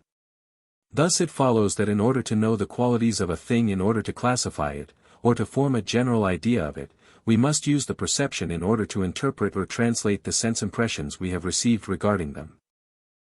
Consequently, the greater our power of perception, the greater must be the possibility of our power of abstraction. Beyond the cultivation, use and exercise of the attention and the perception, there are but few practical methods for cultivating the faculty of abstraction. Of course, exercise of the faculty will develop it, and the furnishing of material for its activities will give it the nourishment, of which we have spoken elsewhere. Practice in distinguishing the various qualities, attributes, and properties of objects will give a valuable training to the faculty. Let the student take any object and endeavor to analyze it into its abstract qualities, etc. Let him try to discover qualities hidden from first sight. Let him make a list of these qualities, and write them down, then try to add to the list. 2 or more students engaging in a friendly rivalry will stimulate the efforts of each other. In children, the exercise may be treated as a game. Analysis of objects into their component qualities, attributes, and properties, the effort to extract as many adjectives applicable to the object, this is the first step. The second step consists in transforming these adjectives into their corresponding nouns. As for instance, in a rose we perceive the qualities which we call redness, fragrance, etc. We speak of the rose as being red or fragrant. Then we think of redness or fragrance as abstract qualities, or things, which we express as nouns. Exercise and practice along these lines will tend to cultivate the faculty of abstraction. By knowing qualities, we know the things possessing them. Chapter 9. Association of ideas. Having formed general ideas, or concepts, it is important that we associate them with other general ideas. In order to fully understand a general idea, we must know its associations and relations. The greater the known associations or relations of an idea, the greater is our degree of understanding of that idea. If we simply know many thousands of separated general ideas, without also knowing their associations and relations, we are in almost as difficult a position as if we merely knew thousands of individual percepts without being able to classify them in general concepts. It is necessary to develop the faculty of associating ideas into groups, according to their relations, just as we group particular ideas in classes. The difference, however, is that these group ideals do not form classes of a genus, but depend solely upon associations of several kinds, as we shall see in a moment. Halleck says, all ideas have certain definite associations with other ideas, and they come up in groups. There is always an association between our ideas, although there are cases when we cannot trace it. Even when we find no association between our ideas, we may be sure that it exists. An idea, then, never appears in consciousness unless there is a definite reason why this idea should appear in preference to others. Brooks says, "One idea or feeling in the mind calls up some other idea or feeling with which it is in some way related. Our ideas seem, as it were, to be tied together by the invisible thread of association, so that as one comes out of unconsciousness, it draws another with it. Thoughts seem to exist somewhat in clusters like the grapes of a bunch, so that in bringing out one, we bring the entire cluster with it. The law of association is thus the tie, the thread, the golden link by which our thoughts are united in an act of reproduction." The majority of writers confine their consideration of association of ideas to its relation to memory. It is true that the laws of association play an important part in memory culture, but association of ideas also forms an important part of the general subject of thought culture, and especially in the phase of the latter devoted to the development of the understanding. The best authorities agree upon this idea and state it positively. Ribot says, "The most fundamental law which regulates psychological phenomena is the law of association. In its comprehensive character it is comparable to the law of attraction in the physical world." Mill says, "That which the law of gravitation is to astronomy, that which the elementary properties of the tissues are to physiology, the law of association of ideas is to psychology. There are two general principles, or laws, operative in the processes of association of ideas, known as, 1. Association by contiguity, and 2. Association by similarity, respectively. Association by contiguity manifests particularly in the processes of memory. In its two phases of, 1. Contiguity of time, and 2. Contiguity of space, respectively, it brings together before the field of consciousness ideas associated with each by reason of their time or space relations. Thus, if we remember a certain thing, we find it easy to remember things which occurred immediately before, or immediately after that particular thing. Verbal memory depends largely upon the contiguity of time, as for instance, our ability to repeat a poem, or passage from a book, if we can recall the first words thereof. Children often possess this form of memory to a surprising degree, and adults with only a limited degree of understanding may repeat freely long extracts from speeches they have heard, or even arbitrary jumbles of words. Visual memory depends largely upon contiguity of space, as for instance our ability to recall the details of scenes, when starting from a given point. In both of these forms of association by contiguity the mental operation is akin to that of unwinding a ball of yarn, the ideas, thus associated in the sequence of time or place, following each other into the field of consciousness. Association by contiguity, while important in itself, properly belongs to the general subject of memory, and as we have considered it in the volume of this series devoted to the last mentioned subject, we shall not speak of it further here. Association by similarity, however, possesses a special interest to students of the particular subject of the culture of the understanding. If we were compelled to rely upon the association of contiguity for our understanding of things, we would understand a thing merely in its relations to that which went before or came after it, or by the things which were near it in space. We would have to unwind the mental ball of time and space relations in order to bring into consciousness the associated relations of anything. The association of similarity, however, remedies this defect, and gives us a higher and broader association. Speaking of association of similarity, Kay says, "It is of the utmost importance to us in forming a judgment of things, or in determining upon a particular line of conduct, to be able to bring together before the mind a number of instances of a similar kind, recent or long past, which may aid us in coming to a right determination. Thus, we may judge of the nature or quality of an article, and obtain light and leading in regard to any subject that may be before us. In this way we arrange and classify and reason by induction. This is known as rational or philosophical association." Halleck says, "An eminent philosopher has said that man is completely at the mercy of the association of his ideas. Every new object is seen in the light of its associated ideas. It is not the business of the psychologist to state what power the association of ideas ought to have. It is for him to ascertain what power it does have. When we think of the bigotry of past ages, of the stake for the martyr and the stoning of witches, we can realize the force of Professor Zehan's statement: we cannot think as we will, but we must think as just those associations which happen to be present prescribe. While this is not literally true, it may serve to emphasize a deflecting factor which is usually underestimated.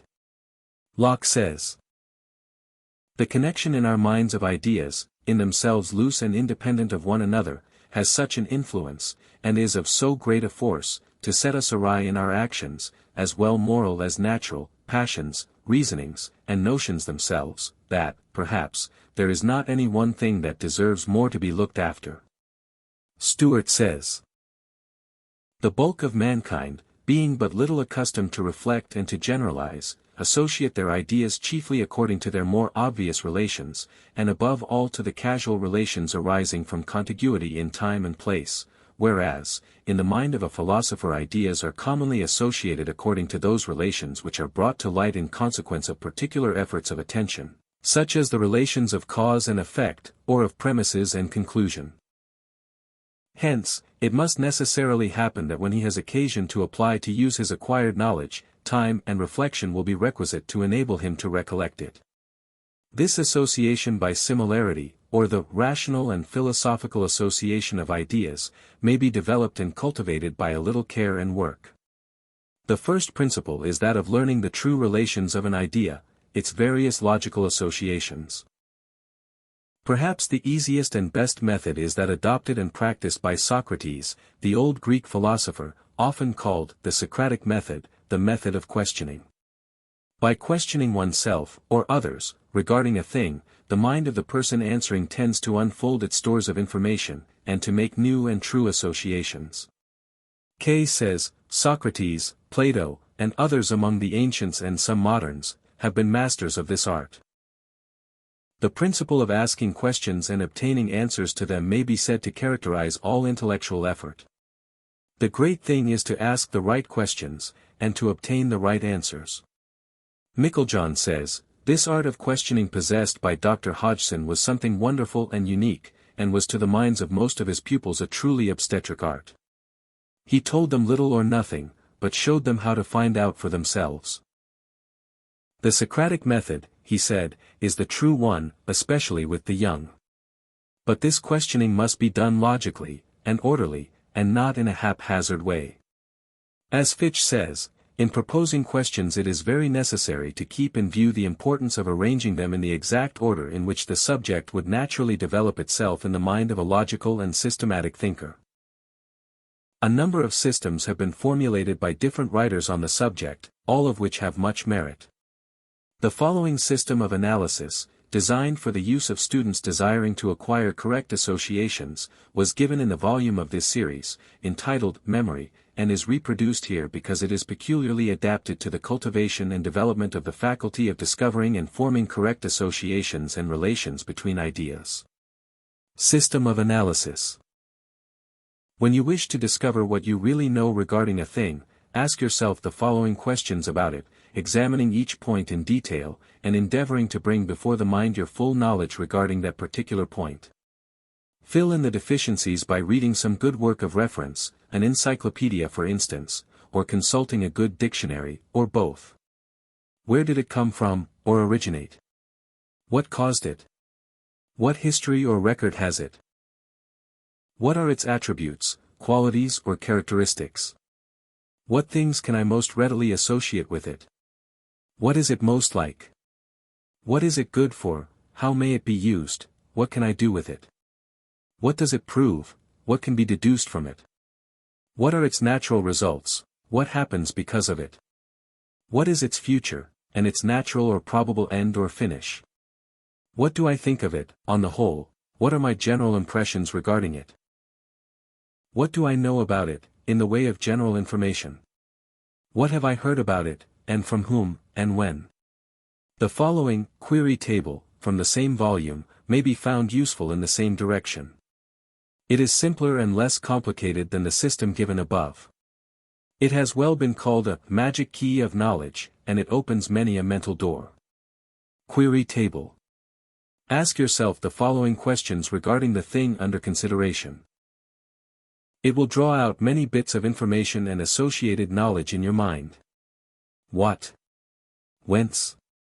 Where? When? How? Why? Whither?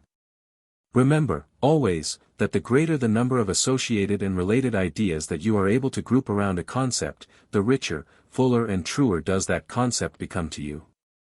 The concept is a general idea, and its attributes of generality depend upon the associated facts and ideas related to it. The greater the number of the viewpoints from which a concept may be examined and considered, the greater is the degree of knowledge concerning that concept. It is held that everything in the universe is related to every other thing, so that if we knew all the associated ideas and facts concerning a thing, we would not only know that particular thing absolutely, but would, besides, know everything in the universe.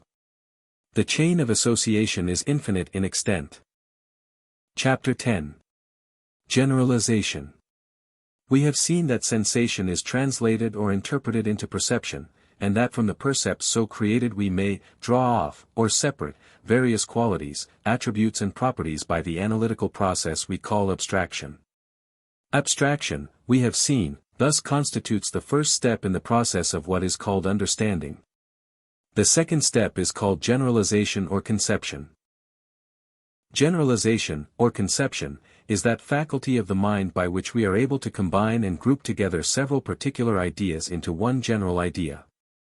Thus when we find a number of particular objects possessing the same general qualities, attributes or properties, we proceed to classify them by the process of generalization. For instance, in a number of animals possessing certain general and common qualities we form a concept of a class comprising those particular animals. Thus in the concept of cow, we include all cows. We know them to be cows because of their possession of certain general class qualities which we include in our concept of cow.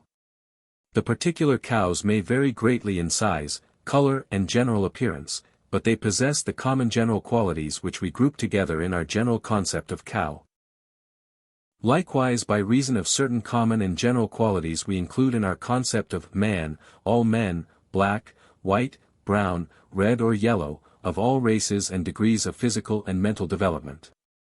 From this generic concept we may make race concepts, dividing men into Indians, Caucasians, Malays, Negroes, Mongolians, etc. These concepts in turn may be divided into subraces.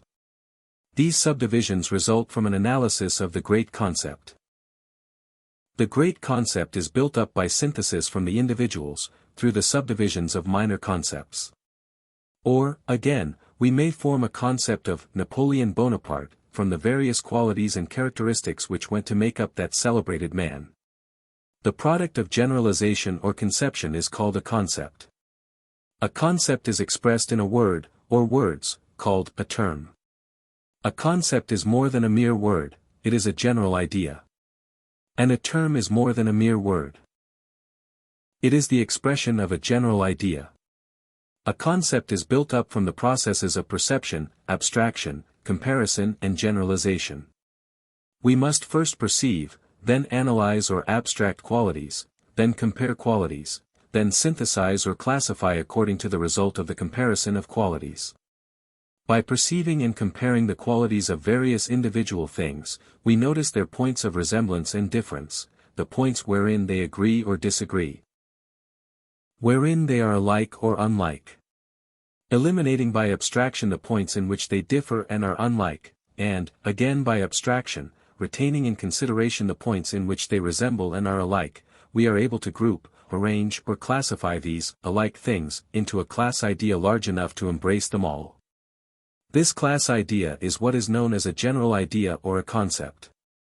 This concept we give a general name, which is called a term. In grammar our particular ideas arising from percepts are usually denoted by proper nouns, our general ideas arising from concepts are usually denoted by common nouns. Thus, John Smith, particular, proper noun, and man, general, common noun. Or horse, general, common, and Dobbin, particular, proper. It will be seen readily that there must be lower and higher concepts. Every class contains within itself lower classes. And every class is, itself, but a lower class in a higher one. Thus the high concept of animal may be analyzed into mammal, which in turn is found to contain horse, which in turn may be subdivided into special kinds of horses. The concept plant may be subdivided many times before the concept rose is obtained, and the latter is capable of subdivision into varieties and subvarieties, until at last a particular flower is reached. Jevons says, "We classify things together whenever we observe that they are like each other in any respect and, therefore, think of them together. In classifying a collection of objects, we do not merely put together into groups those which resemble each other, but we also divide each class into smaller ones in which the resemblance is more complete. Thus the class of white substances may be divided into those which are solid and those which are fluid, so that we get the two minor classes of solid white and fluid white substances. It is desirable to have names by which to show that one class is contained in another and, accordingly, we call the class which is divided into two or more smaller ones, the genus, and the smaller ones into which it is divided, the species. Every genus is a species of the class next higher than itself. And every species is a genus of the classes lower than itself. Thus it would seem that the extension in either direction would be infinite. But, for the purposes of finite thought, the authorities teach that there must be a highest genus, which cannot be the species of a higher class, and which is called the summum genus. The summum genus is expressed by terms such as the following: being, existence, the absolute, something, thing. The ultimate reality, or some similar term denoting the state of being ultimate. Likewise, at the lowest end of the scale we find what are called the lowest species, or infima species. The infima species are always individuals. Thus we have the individual at one end of the scale, and the absolute at the other. Beyond these limits the mind of man cannot travel. There has been much confusion in making classifications, and some ingenious plans have been evolved for simplifying the process. That of Jevons is perhaps the simplest, when understood. This authority says, all these difficulties are avoided in the perfect logical method of dividing each genus into two species, and not more than two, so that one species possesses a particular quality, and the other does not. Thus if I divide dwelling houses into those which are made of brick and those which are not made of brick, I am perfectly safe and nobody can find fault with me. Suppose, for instance, that I divide dwelling houses as below. Dwelling house. Brick, stone, earth, iron, wood. The evident objection will at once be made, that houses may be built of other materials than those here specified. In Australia, houses are sometimes made of the bark of gum trees, the Eskimo live in snow houses, tents may be considered as canvas houses, and it is easy to conceive of houses made of terracotta, paper, straw, etc. All logical difficulties will, however, be avoided if I never make more than two species at each step, in the following way. Dwelling house. Brick not brick. Stone not stone. Wooden not wooden. Iron not iron.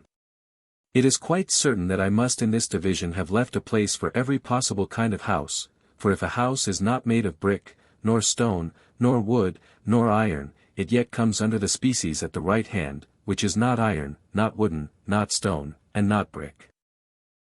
This manner of classifying things may seem to be inconvenient, but it is in reality the only logical way. The student will see that the process of classification is twofold. The first is by analysis, in which the genus is divided into species by reason of differences. The second is by synthesis, in which individuals are grouped into species, and species into the genus, by reason of resemblances. Moreover, in building up general classes, which is known as generalization, we must first analyze the individual in order to ascertain its qualities, attributes and properties, and then synthesize the individual with other individuals possessing like qualities, properties or attributes. Brooks says of generalization, the mind now takes the materials that have been furnished and fashioned by comparison and analysis and unites them into one single mental product, giving us the general notion or concept. The mind, as it were, brings together these several attributes into a bunch or package and then ties a mental string around it, as we would bunch a lot of roses or cigars.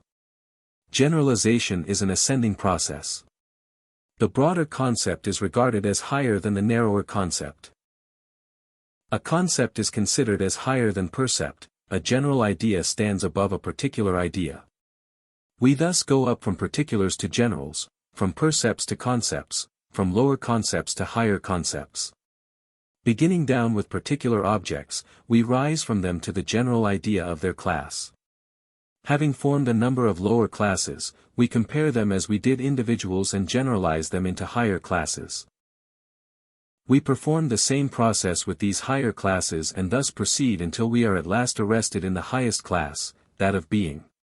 Having reached the pinnacle of generalization, we may descend the ladder by reversing the process through which we ascend. A concept, then, is seen to be a general idea.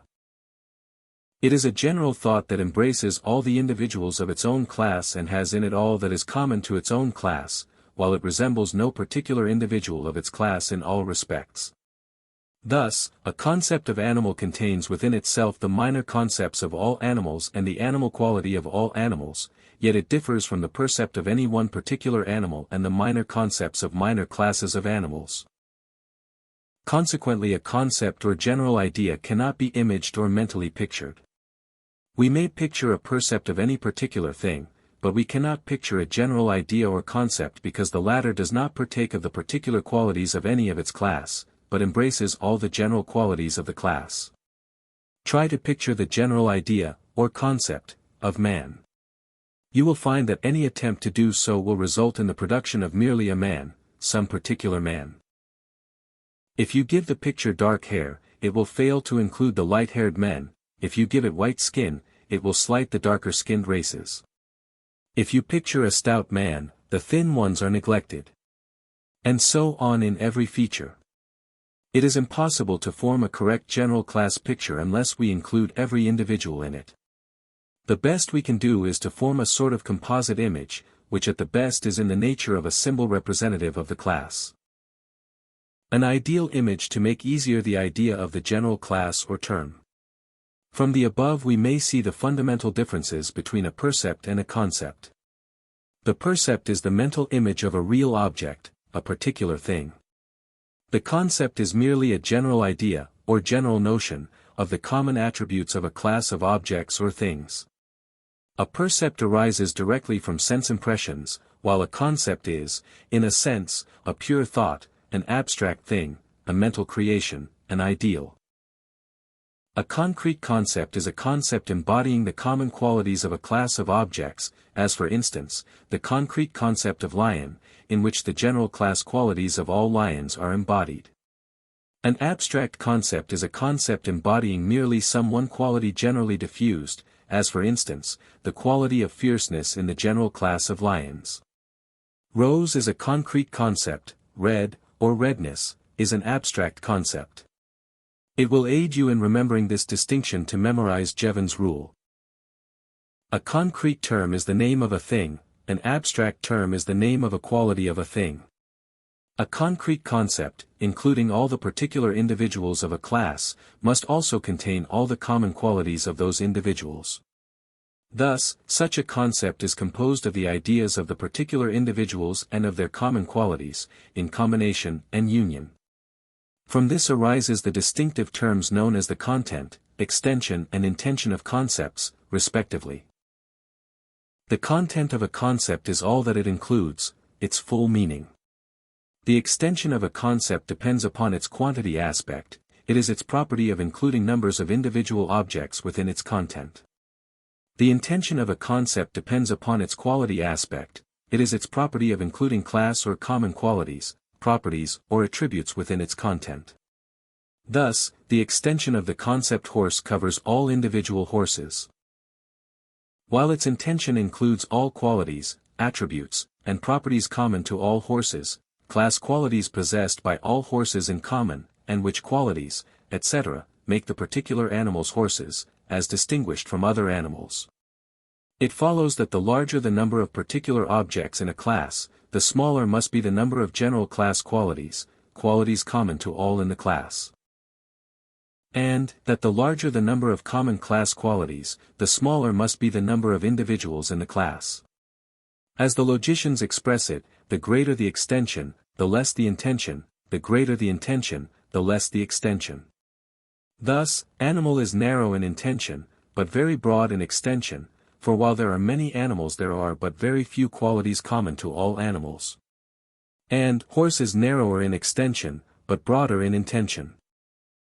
For while there are comparatively few horses, the qualities common to all horses are greater. The cultivation of the faculty of generalization, or conception, of course, depends largely upon exercise and material, as does the cultivation of every mental faculty, as we have seen.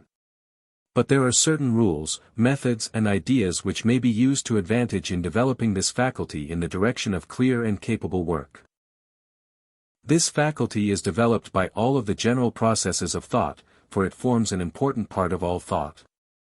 But the logical processes known as analysis and synthesis give to this faculty exercise and employment particularly adapted to its development and cultivation. Let us briefly consider these processes. Logical analysis is the process by which we examine and unfold the meaning of terms. A term, you remember, is the verbal expression of a concept. In such analysis we endeavor to unfold and discover the quality aspect and the quantity aspect of the content of the concept. We seek, thereby, to discover the particular general idea expressed, the number of particular individuals included therein, and the properties of the class or generalization. Analysis depends upon division and separation. Development in the process of logical analysis tends toward clearness, distinctness, and exactness in thought and expression. Logical analysis has two aspects or phases, as follows: 1. Division, or the separation of a concept according to its extension, as for instance the analysis of a genus into its various species, and 2. Partition, or the separation of a concept into its component qualities, properties and attributes, as for instance, the analysis of the concept iron into its several qualities of color, weight, hardness, malleability, tenacity, utility, etc. There are certain rules of division which should be observed, the following being a simple statement of the same.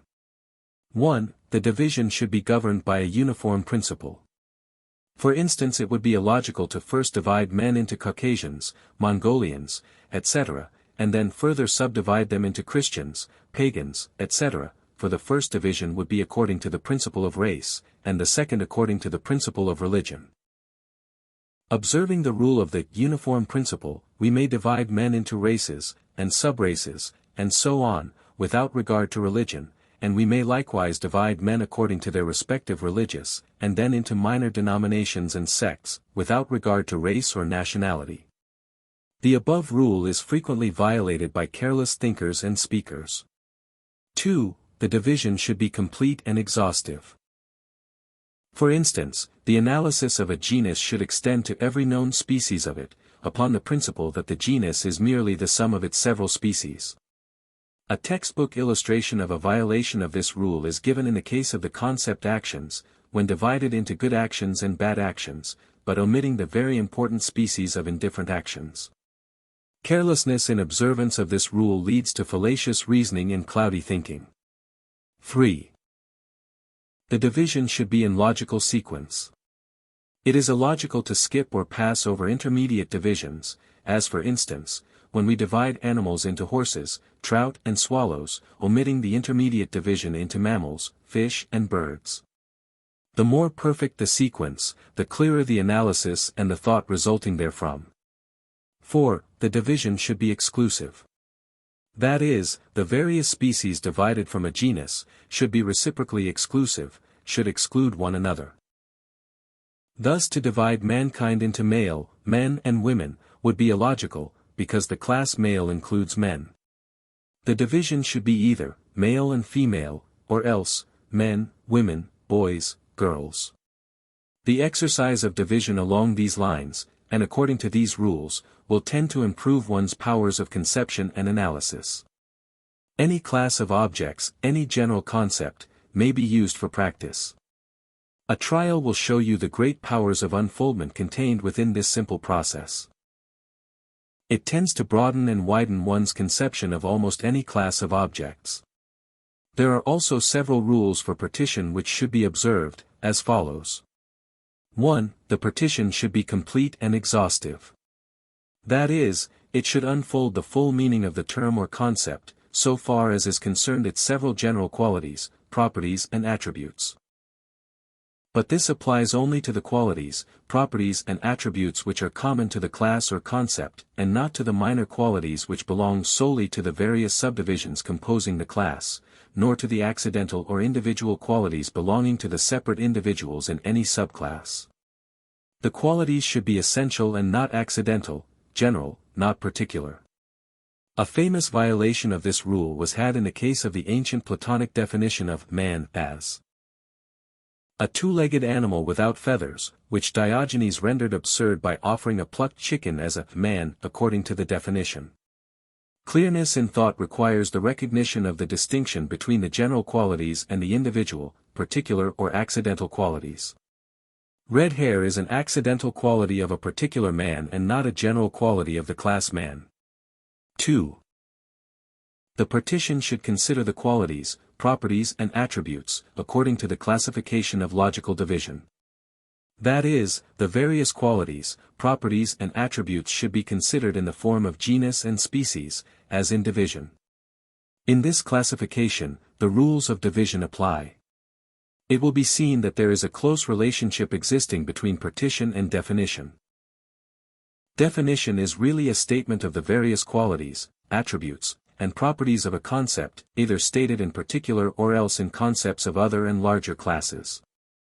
There is perhaps no better exercise for the cultivation of clear thought and conception than definition. In order to define, one must exercise his power of analysis to a considerable extent. Brooks says, exercises in logical definition are valuable in unfolding our conception. Logical definition, including both the genus and the specific difference, gives clearness, definiteness and adequacy to our conceptions. It separates a conception from all other conceptions by fixing upon and presenting the essential and distinctive property or properties of the conception defined. The value of exercises in logical definition is thus readily apparent. If the student will select some familiar term and endeavor to define it correctly, writing down the result, and will then compare the latter with the definition given in some standard dictionary, he will see a new light regarding logical definition. Practice in definition, conducted along these lines, will cultivate the powers of analysis and conception and will, at the same time, tend toward the acquiring of correct and scientific methods of thought and clear expression.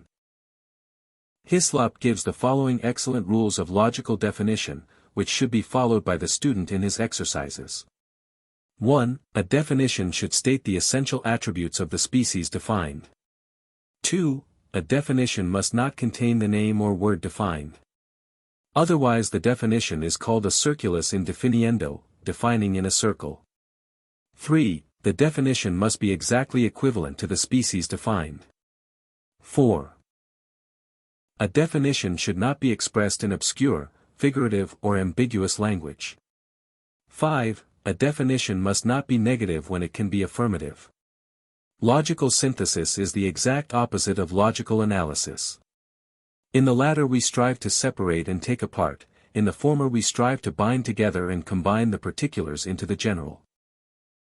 Beginning with individual things and comparing them with each other according to observed points of resemblance, we proceed to group them into species or narrow classes.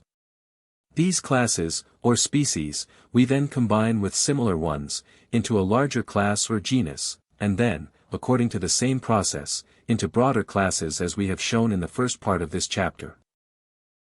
The process of synthesis is calculated to develop and cultivate the mind in several directions, and exercises along these lines will give a new habit and sense of orderly arrangement, which will be most useful to the student in his everyday life. Halleck says, whenever a person is comparing a specimen to see whether it may be put in the same class with other specimens, he is thinking. Comparison is an absolutely essential factor of thought, and classification demands comparison. The man who has not properly classified the myriad individual objects with which he has to deal, must advance like a cripple. He, only, can travel with 7-league boots, who has thought out the relations existing between these stray individuals and put them into their proper classes. In a minute a businessman may put his hand on any one of 10,000 letters if they are properly classified. In the same way, the student of history, sociology, or any other branch, can, if he studies the subjects aright, have all his knowledge classified and speedily available for use. In this way, we may make our knowledge of the world more minutely exact. We cannot classify without seeing things under a new aspect. The study of natural history, in any or all of its branches, will do much to cultivate the power of classification. But one may practice classification with the objects around him in his everyday life. Arranging things mentally, into small classes, and these into larger, one will soon be able to form a logical connection between particular ideas and general ideas, particular objects and general classes. The practice of classification gives to the mind a constructive turn, a building up tendency, which is most desirable in these days of construction and development. Regarding some of the pitfalls of classification, Jevons says, "In classifying things, we must take great care not to be misled by outward resemblances. Things may seem to be very much like each other which are not so. Whales, porpoises, seals and several other animals live in the sea exactly like fish, they have a similar shape and are usually classed among fish. People are said to go whale fishing. Yet these animals are not really fish at all, but are much more like dogs and horses and other quadrupeds than they are like fish. They cannot live entirely under water and breathe the air contained in the water like fish, but they have to come up to the surface at intervals to take breath. Similarly, we must not class bats with birds because they fly about, although they have what would be called wings. These wings are not like those of birds, and in truth bats are much more like rats and mice than they are like birds. Botanists used at one time to classify plants according to their size, as trees, shrubs, or herbs, but we now know that a great tree is often more similar in its character to a tiny herb than it is to other great trees. A daisy has little resemblance to a great Scotch thistle, yet the botanist regards them as very similar. The lofty growing bamboo is a kind of grass, and the sugarcane also belongs to the same class with wheat and oats. Remember that analysis of a genus into its component species is accomplished by a separation according to differences, and species are built up by synthesis into a genus because of resemblances. The same is true regarding individual and species, building up in accordance to points of resemblance, while analysis or separation is according to points of difference. The use of a good dictionary will be advantageous to the student in developing the power of generalization or conception. Starting with a species, he may build up to higher and still higher classes by consulting the dictionary. Likewise, starting with a large class, he may work down to the several species composing it. An encyclopedia, of course, is still better for the purpose in many cases. Remember that generalization is a prime requisite for clear, logical thinking. Moreover, it is a great developer of thought. Chapter 11. Judgment. We have seen that in the several mental processes which are grouped together under the general head of understanding, the stage or step of abstraction is first, following which is the second step or phase, called generalization or conception. The third step or phase is that which is called judgment. In the exercise of the faculty of judgment, we determine the agreement or disagreement between two concepts, ideas, or objects of thought, by comparing them one with another. From this process of comparison arises the judgment, which is expressed in the shape of a logical proposition. A certain form of judgment must be used, however, in the actual formation of a concept, for we must first compare qualities, and make a judgment thereon, in order to form a general idea. In this place, however, we shall confine ourselves to the consideration of the faculty of judgment in the strictly logical usage of the term, as previously stated. We have seen that the expression of a concept is called a term, which is the name of the concept. In the same way when we compare two terms, expressions of concepts, and pass judgment thereon, the expression of that judgment is called a proposition. In every judgment and proposition there must be two terms or concepts, connected by a little word, is, or, are, or some form of the verb, to be, in the present tense indicative. This connecting word is called the copula. For instance, we may compare the two terms horse and animal, as follows: a horse is an animal, the word as being the copula or symbol of the affirmative judgment, which connects the two terms. In the same way we may form a negative judgment as follows: a horse is not a cow. In a proposition, the term of which something is affirmed is called the subject, and the term expressing that which is affirmed of the subject is called the predicate. Besides the distinction between affirmative judgments or propositions, there is a distinction arising from quantity, which separates them into the respective classes of particular and universal. Thus, all horses are animals, is a universal judgment, while some horses are black is a particular judgment.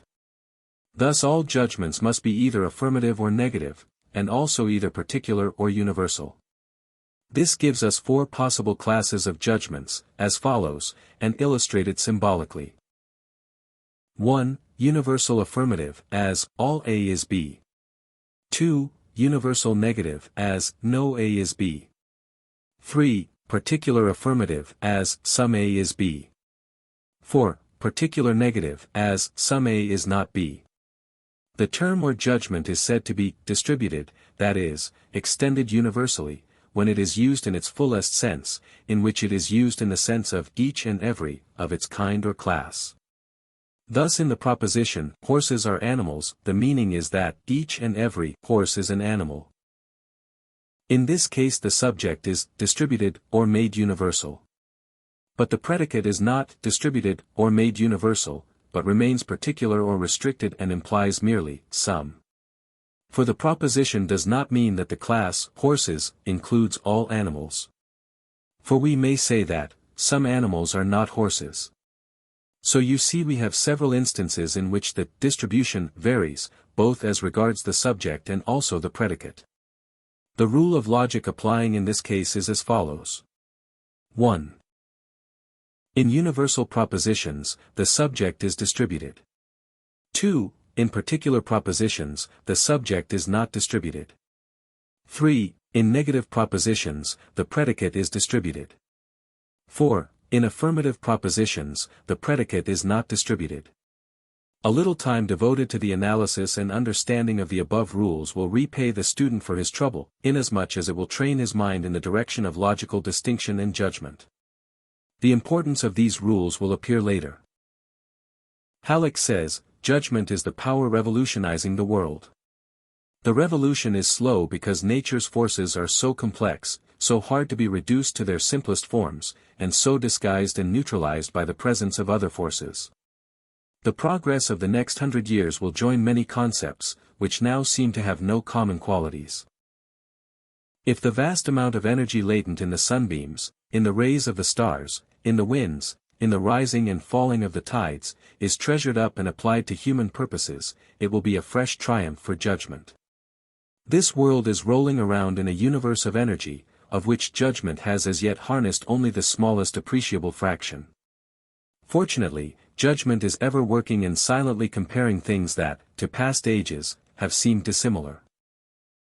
And it is constantly abstracting and leaving out of the field of view those qualities which have simply served to obscure the point at issue. Brooke says, the power of judgment is of great value to its products. It is involved in or accompanies every act of the intellect, and thus lies at the foundation of all intellectual activity. It operates directly in every act of the understanding, and even aids the other faculties of the mind in completing their activities and products. The best method of cultivating the power of judgment is the exercise of the faculty in the direction of making comparisons, of weighing differences and resemblances, and in generally training the mind along the lines of logical thinking. Another volume of this series is devoted to the latter subject, and should aid the student who wishes to cultivate the habit of logical and scientific thought. The study of mathematics is calculated to develop the faculty of judgment, because it necessitates the use of the powers of comparison and decision. Mental arithmetic, especially, will tend to strengthen and exercise this faculty of the mind. Geometry and logic will give the very best exercise along these lines to those who care to devote the time, attention, and work to the task. Games, such as chess, and checkers or drafts, tend to develop the powers of judgment. The study of the definitions of words in a good dictionary will also tend to give excellent exercise along the same lines. The exercises given in this book for the cultivation and development of the several faculties, will tend to develop this particular faculty in a general way, for the exercise of judgment is required at each step of the way, and in each exercise. Brooks says, "It should be one of the leading objects of the culture of young people to lead them to acquire the habit of forming judgments. They should not only be led to see things, but to have opinions about things. They should be trained to see things in their relations, and to put these relations into definite propositions. Their ideas of objects should be worked up into thoughts concerning the objects. Those methods of teaching are best which tend to excite a thoughtful habit of mind that notices the similitudes and diversities of objects, and endeavors to read the thoughts which they embody and of which they are the symbols." The exercises given at the close of the next chapter, entitled Derived Judgments, will give to the mind a decided trend in the direction of logical judgment. We heartily recommend them to the student. The student will find that he will tend to acquire the habit of clear logical comparison and judgment, if he will memorize and apply in his thinking the following excellent primary rules of thought, stated by Jevons. 1. Law of identity: the same quality or thing is always the same quality or thing, no matter how different the conditions in which it occurs. 2. Law of contradiction: nothing can at the same time and place both be and not be. 3. Law of excluded middle: everything must either be, or not be, there is no other alternative or middle course. Jevons says of these laws, students are seldom able to see at first their full meaning and importance. All arguments may be explained when these self-evident laws are granted, and it is not too much to say that the whole of logic will be plain to those who will constantly use these laws as their key. Chapter 12. Derived Judgments. As we have seen, a judgment is obtained by comparing two objects of thought according to their agreement or difference. The next higher step, that of logical reasoning, consists of the comparing of two ideas through their relation to a third. This form of reasoning is called mediate, because it is effected through the medium of the third idea. There is, however, a certain process of understanding which comes in between this mediate reasoning on the one hand, and the formation of a plain judgment on the other. Some authorities treat it as a form of reasoning, calling it immediate reasoning or immediate inference, while others treat it as a higher form of judgment, calling it derived judgment. We shall follow the latter classification, as best adapted for the particular purposes of this book. The fundamental principle of derived judgment is that ordinary judgments are often so related to each other that one judgment may be derived directly and immediately from another. The two particular forms of the general method of derived judgment are known as those of 1. Opposition, and 2. Conversion, respectively. In order to more clearly understand the logical processes involved in derived judgment, we should acquaint ourselves with the general relations of judgments, and with the symbolic letters used by logicians as a means of simplifying the processes of thought.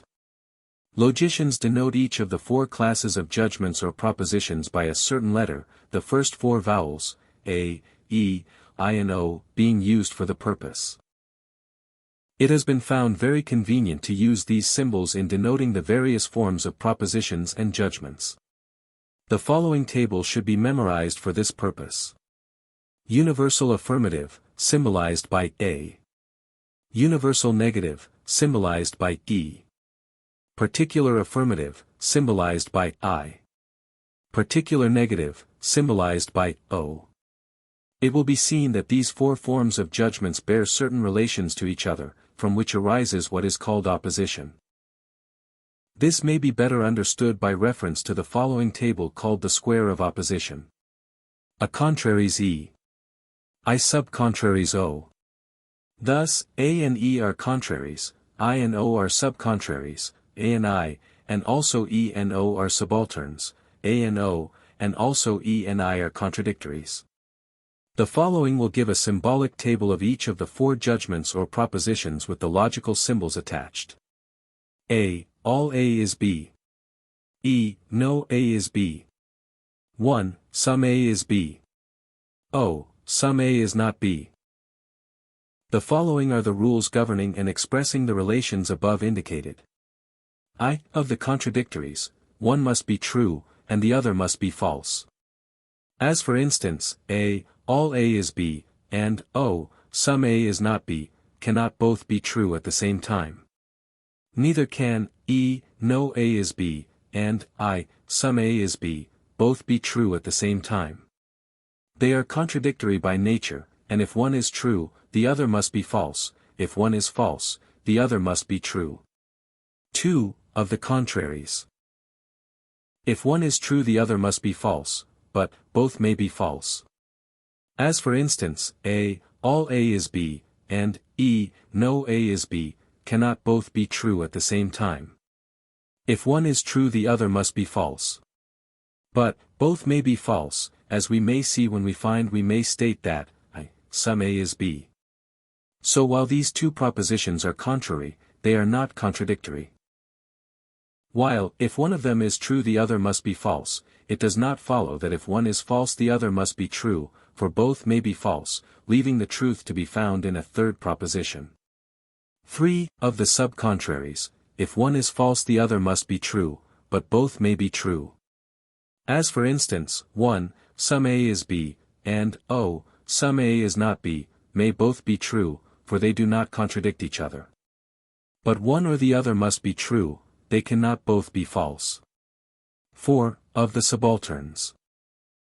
If the universal, A or E, be true, the particular, I or O, must be true. As for instance, if all A is B is true, then some A is B must also be true. Also, if no A is B is true, then some A is not B must also be true. The universal carries the particular within its truth and meaning. But, if the universal is false, the particular may be true or it may be false. As for instance, all A is B may be false, and yet, some A is B may be either true or false, without being determined by the A proposition. And, likewise, no A is B may be false without determining the truth or falsity of some A is not B. But, if the particular be false, the universal also must be false. As for instance, if some A is B is false, then it must follow that all A is B must also be false, or if some A is not B is false, then no A is B must also be false. But the particular may be true, without rendering the universal true. As for instance, 1, some A is B may be true without making true all A is B, or some A is not B may be true without making true no A is B. The above rules may be worked out not only with the symbols, as all A is B, but also with any judgments or propositions, such as all horses are animals, all men are mortal, some men are artists, etc. The principle involved is identical in each and every case. The all A is B symbology is merely adopted for simplicity, and for the purpose of rendering the logical process akin to that of mathematics. The letters play the same part that the numerals or figures do in arithmetic or the A, B, C, X, Y, Z, in algebra. Thinking in symbols tends toward clearness of thought and reasoning. Exercise. Let the student apply the principles of opposition by using any of the above judgments mentioned in the preceding paragraph, in the direction of erecting a square of opposition of them, after having attached the symbolic letters A, E, I and O, to the appropriate forms of the propositions. Then let him work out the following problems from the tables and square given in this chapter. 1. If A is true, show what follows for E, I and O. Also what follows if it be false. 2. If E is true, show what follows for A, I and O. Also what follows if E be false. 3. If I is true, show what follows for A, E and O. Also what follows if I be false. 4. If O is true, show what follows for A, E and I. Also what happens if O be false. Conversion of judgments. Judgments are capable of the process of conversion, or the change of place of subject and predicate. Hislop says, conversion is the transposition of subject and predicate, or the process of immediate inference by which we can infer from a given proposition another having the predicate of the original for its subject, and the subject of the original for its predicate. The process of converting a proposition seems simple at first thought, but a little consideration will show that there are many difficulties in the way. For instance, while it is a true judgment that all horses are animals, it is not a correct derived judgment or inference that all animals are horses. The same is true of the possible conversion of the judgment all biscuit is bread into that of all bread is biscuit. There are certain rules to be observed in conversion, as we shall see in a moment. The subject of a judgment is, of course, the term of which something is affirmed. And the predicate is the term expressing that which is affirmed of the subject.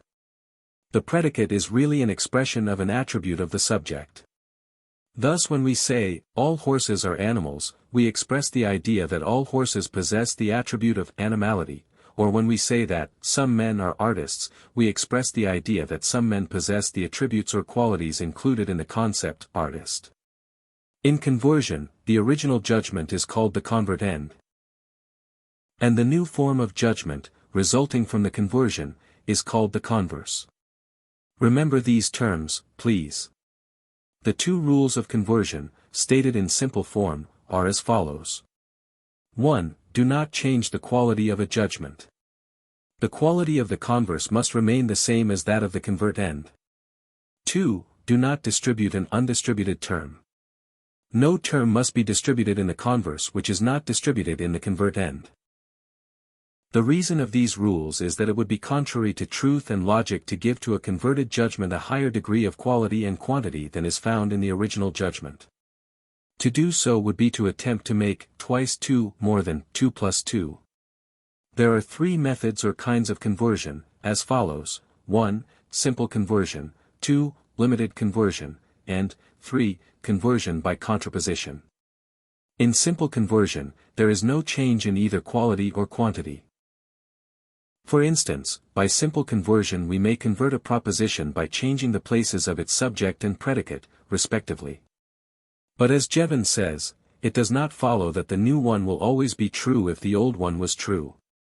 Sometimes this is the case, and sometimes it is not.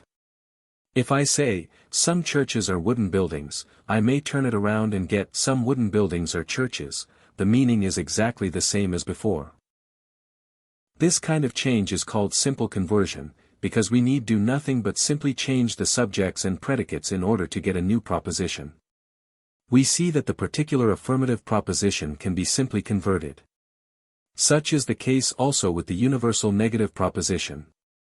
No large flowers are green things may be converted simply into, no green things are large flowers. In limited conversion, the quantity is changed from universal to particular. Of this, Jevons continues, but it is a more troublesome matter, however, to convert a universal affirmative proposition. The statement that all jellyfish are animals is true, but, if we convert it, getting all animals are jellyfish, the result is absurd. This is because the predicate of a universal proposition is really particular. We do not mean that jellyfish are all the animals which exist, but only some of the animals. The proposition ought really to be all jellyfish are some animals, and if we converted this simply, we should get, some animals are all jellyfish. But we almost always leave out the little adjective some and all when they would occur in the predicate, so that the proposition, when converted, becomes, some animals are jellyfish. This kind of change is called limited conversion, and we see that a universal affirmative proposition, when so converted, gives a particular affirmative one. In conversion by contraposition, there is a change in the position of the negative copula, which shifts the expression of the quality.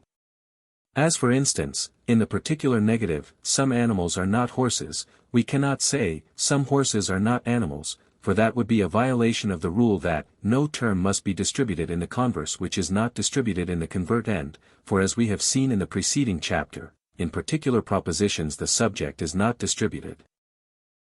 And in the original proposition, or convert end, animals, is the subject of a particular proposition. Avoiding this, and proceeding by conversion by contraposition, we convert the convert end, O, into a particular affirmative, saying, some animals are not horses, or, some animals are things not horses, and then proceeding by simple conversion we get the converse, some things not horses are animals, or, some not horses are animals. The following gives the application of the appropriate form of conversion to each of the several four kinds of judgments or propositions. A. Universal affirmative. This form of proposition is converted by limited conversion. The predicate not being distributed in the convert end, it cannot be distributed in the converse, by saying, all. In affirmative propositions the predicate is not distributed. Thus by this form of conversion, we convert all horses are animals into some animals are horses. The universal affirmative, A, is converted by limitation into a particular affirmative, I. E. Universal negative. This form of proposition is converted by simple conversion. In a universal negative both terms are distributed. In universal propositions, the subject is distributed, in negative propositions, the predicate is distributed. So we may say, no cows are horses, and then convert the proposition into, no horses are cows. We simply convert one universal negative, E, into another universal negative, E. 1. Particular affirmative. This form of proposition is converted by simple conversion. For neither term is distributed in a particular affirmative. In particular propositions, the subject is not distributed. In affirmative propositions, the predicate is not distributed. And neither term being distributed in the convert end, it must not be distributed in the converse. So from, some horses are males, we may by simple conversion derive, some males are horses. We simply convert one particular affirmative, I, into another particular affirmative, I. O. Particular negative. This form of proposition is converted by contraposition or negation. We have given examples and illustrations in the paragraph describing conversion by contraposition. The particular negative, O, is converted by contraposition into a particular affirmative, I, which is then simply converted into another particular affirmative, I. There are several minor processes or methods of deriving judgments from each other, or of making immediate inferences, but the above will give the student a very fair idea of the minor or more complete methods. Exercise. The following will give the student good practice and exercise in the methods of conversion. It affords a valuable mental drill, and tends to develop the logical faculties, particularly that of judgment. The student should convert the following propositions, according to the rules and examples given in this chapter. 1. All men are reasoning beings. 2. Some men are blacksmiths. 3. No men are quadrupeds. 4. Some birds are sparrows. 5. Some horses are vicious. 6. No brute is rational. 7. Some men are not sane. 8. All biscuit is bread. 9. Some bread is biscuit. 10. Not all bread is biscuit. Chapter 13. Reasoning. In the preceding chapters we have seen that in the group of mental processes involved in the general process of understanding, there are several stages or steps, 3 of which we have considered in turn, namely, 1. Abstraction, 2. Generalization or conception, 3. Judgment. The fourth step, or stage, and the one which we are now about to consider, is that called reasoning. Reasoning is that faculty of the mind whereby we compare two judgments, one with the other, and from which comparison we are enabled to form a third judgment. It is a form of indirect or mediate comparison, whereas, the ordinary judgment is a form of immediate or direct comparison. As, when we form a judgment, we compare two concepts and decide upon their agreement or difference, so in reasoning we compare two judgments and from the comparison we draw or produce a new judgment. Thus, we may reason that the particular dog, Carlo, is an animal, by the following process. 1. All dogs are animals. 2. Carlo is a dog, therefore, 3. Carlo is an animal. Or, in the same way, we may reason that a whale is not a fish, as follows. 1. All fish are cold-blooded animals. 2. A whale is not a cold-blooded animal, therefore, 3. A whale is not a fish. In the above processes it will be seen that the third and final judgment is derived from a comparison of the first two judgments. Brooks states the process as follows: looking at the process more closely, it will be seen that an inference in reasoning involves a comparison of relations. We infer the relation of two objects from their relation to a third object. We must thus grasp in the mind two relations, and from the comparison of these two relations we infer a third relation. The two relations from which we infer a third are judgments. Hence, reasoning may also be defined as the process of deriving one judgment from two other judgments. We compare the two given judgments and from this comparison derive the third judgment. This constitutes a single step in reasoning, and an argument so expressed is called a syllogism. The syllogism consists of three propositions, the first two of which express the grounds or basis of the argument and are called the premises. The third expresses the inference derived from a comparison of the other two and is called the conclusion. We shall not enter into a technical consideration of the syllogism in this book, as the subject is considered in detail in the volume of this series devoted to the subject of logic. Our concern here is to point out the natural process and course of reasoning, rather than to consider the technical features of the process. Reasoning is divided into two general classes, known respectively as 1. Inductive reasoning, 2. Deductive reasoning.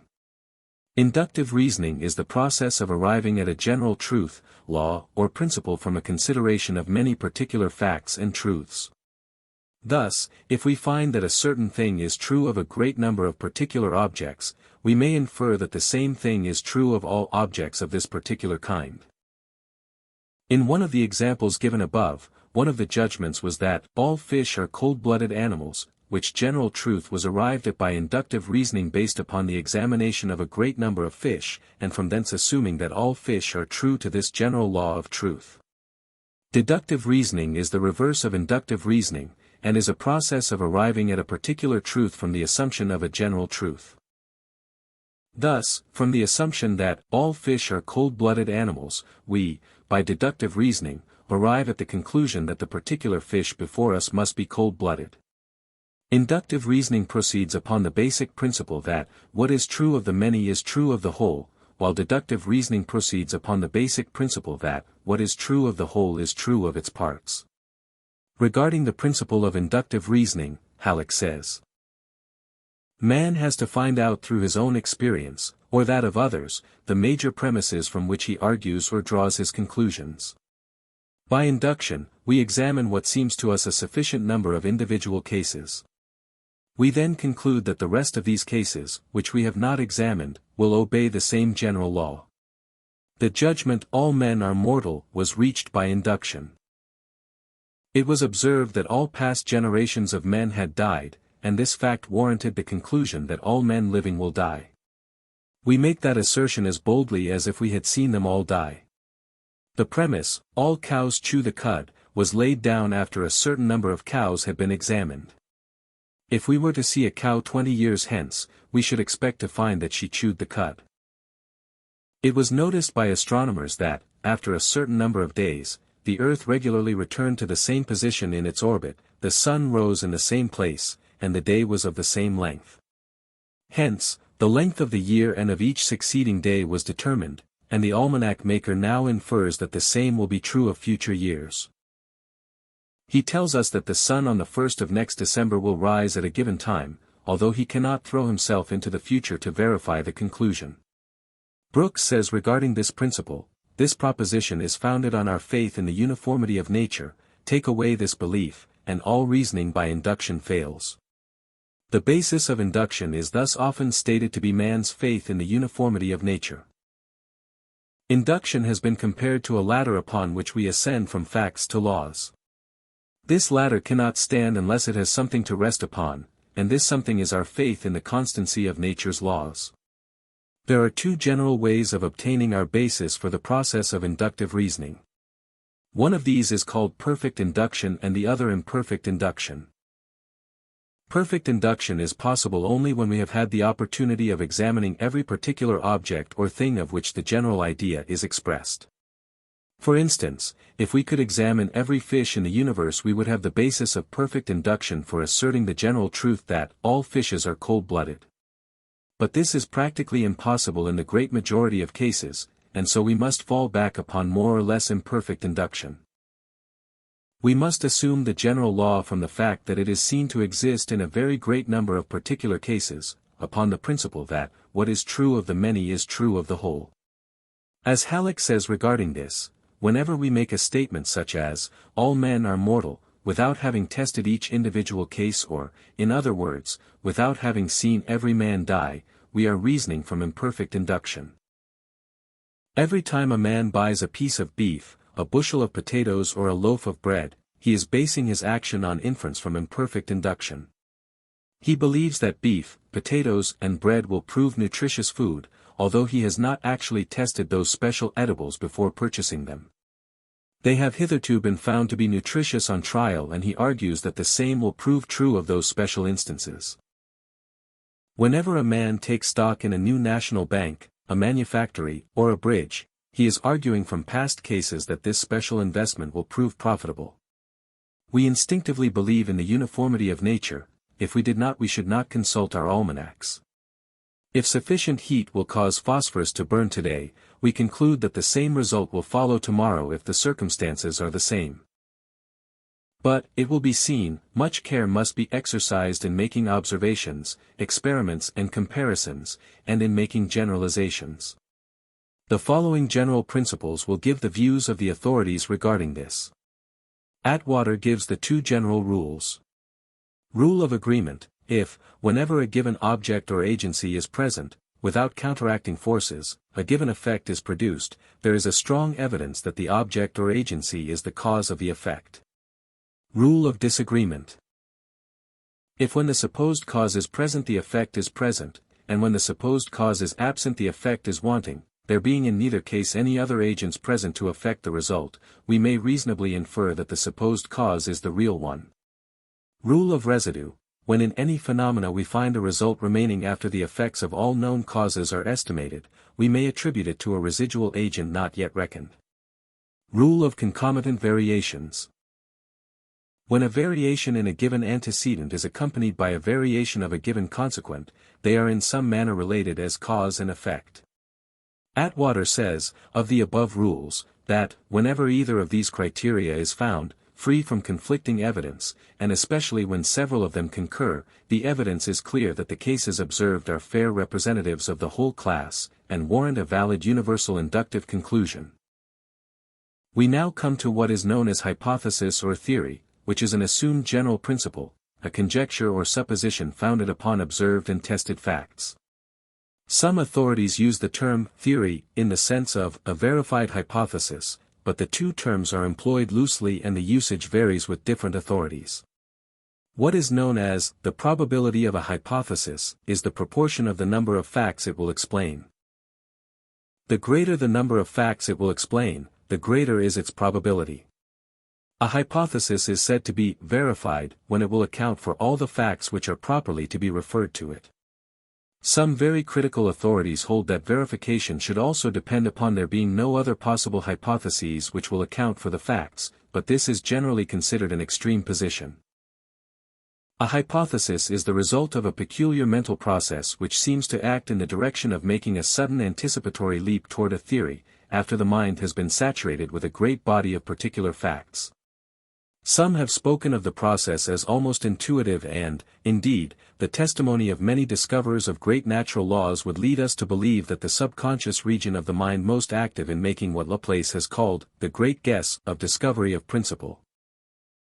As Brooks says, the forming of hypotheses requires a suggestive mind, a lively fancy, a philosophic imagination, that catches a glimpse of the idea through the form, or sees the law standing behind the fact.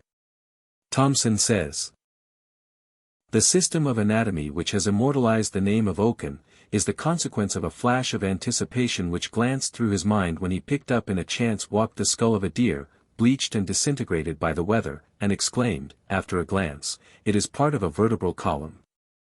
When Newton saw the apple fall, the anticipatory question flashed through his mind, why do not the heavenly bodies fall like this apple? In neither case had accident any important share. Newton and Oken were prepared by the deepest previous study to seize upon the unimportant fact offered to them, and show how important it might become, and if the apple and the deer skull had been wanting, some other falling body, or some other skull, would have touched the string so ready to vibrate. But in each case there was a great step of anticipation. Oken thought he saw the type of the whole skeleton in a single vertebra, whilst Newton conceived at once that the whole universe was full of bodies tending to fall. Passing from the consideration of inductive reasoning to that of deductive reasoning, we find ourselves confronted with an entirely opposite condition. As Brooks says, the two methods of reasoning are the reverse of each other. One goes from particulars to generals, the other from generals to particulars. One is a process of analysis, the other is a process of synthesis. One rises from facts to laws, the other descends from laws to facts. Each is independent of the other, and each is a valid and essential method of inference. Deductive reasoning is, as we have seen, dependent upon the process of deriving a particular truth from a general law, principle or truth, upon the fundamental axiom that, what is true of the whole is true of its parts. It is an analytical process, just as inductive reasoning is synthetical. It is a descending process, just as inductive reasoning is ascending. Halleck says of deductive reasoning, after induction has classified certain phenomena and thus given us a major premise, we proceed deductively to apply the inference to any new specimen that can be shown to belong to that class. Induction hands over to deduction a ready-made major premise, e.g., all scorpions are dangerous. Deduction takes this as a fact, making no inquiry about its truth. When a new object is presented, say a possible scorpion, the only troublesome step is to decide whether the object is really a scorpion. This may be a severe task on judgment. The average inhabitant of the temperate zone would probably not care to risk $100 on his ability to distinguish a scorpion from a centipede, or from 20 or 30 other creatures bearing some resemblance to a scorpion. Here there must be accurately formed concepts and sound judgment must be used in comparing them. As soon as we decide that the object is really a scorpion, we complete the deduction in this way: all scorpions are dangerous, this creature is a scorpion, this creature is dangerous. The reasoning of early life must be necessarily inductive. The mind is then forming general conclusions from the examination of individual phenomena. Only after general laws have been laid down, after objects have been classified, after major premises have been formed, can deduction be employed. What is called reasoning by analogy is really but a higher degree of generalization. It is based upon the idea that if two or more things resemble each other in many particulars, they are apt to resemble each other in other particulars. Some have expressed the principle as follows. Things that have some things in common have other things in common. Or as Jevons states it, the rule for reasoning by analogy is that if two or more things resemble each other in many points, they will probably resemble each other also in more points. This form of reasoning, while quite common and quite convenient, is also very dangerous. It affords many opportunities for making false inferences. As Jevons says, in many cases reasoning by analogy is found to be a very uncertain guide. In some cases unfortunate mistakes are committed. Children are sometimes killed by gathering and eating poisonous berries, wrongly inferring that they can be eaten, because other berries, of a somewhat similar appearance, have been found agreeable and harmless. Poisonous toadstools are occasionally mistaken for mushrooms, especially by people not accustomed to gather them. There is no way in which we can really assure ourselves that we are arguing safely by analogy. The only rule that can be given is this, that the more things resemble each other, the more likely is it that they are the same in other respects, especially in points closely connected with those observed. Halleck says, in argument or reasoning we are much aided by the habit of searching for hidden resemblances. We may here use the term analogy in the narrower sense as a resemblance of ratios. There is analogical relation between autumnal frosts and vegetation on the one hand, and death and human life on the other. Frosts stand in the same relation to vegetation that death does to life.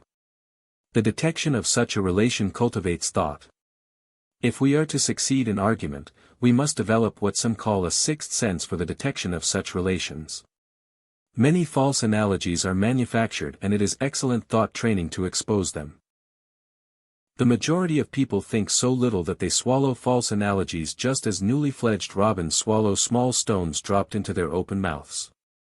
The study of poetry may be made very serviceable in detecting analogies and cultivating the reasoning powers. When the poet brings clearly to mind the change due to death, using as an illustration the caterpillar body transformed into the butterfly spirit, moving with winged ease over flowing meadows, he is cultivating our apprehension of relations, none the less valuable because they are beautiful. There are certain studies which tend to develop the power or faculty of inductive reasoning. Any study which leads the mind to consider classification and general principles, laws or truth, will tend to develop the faculty of deduction.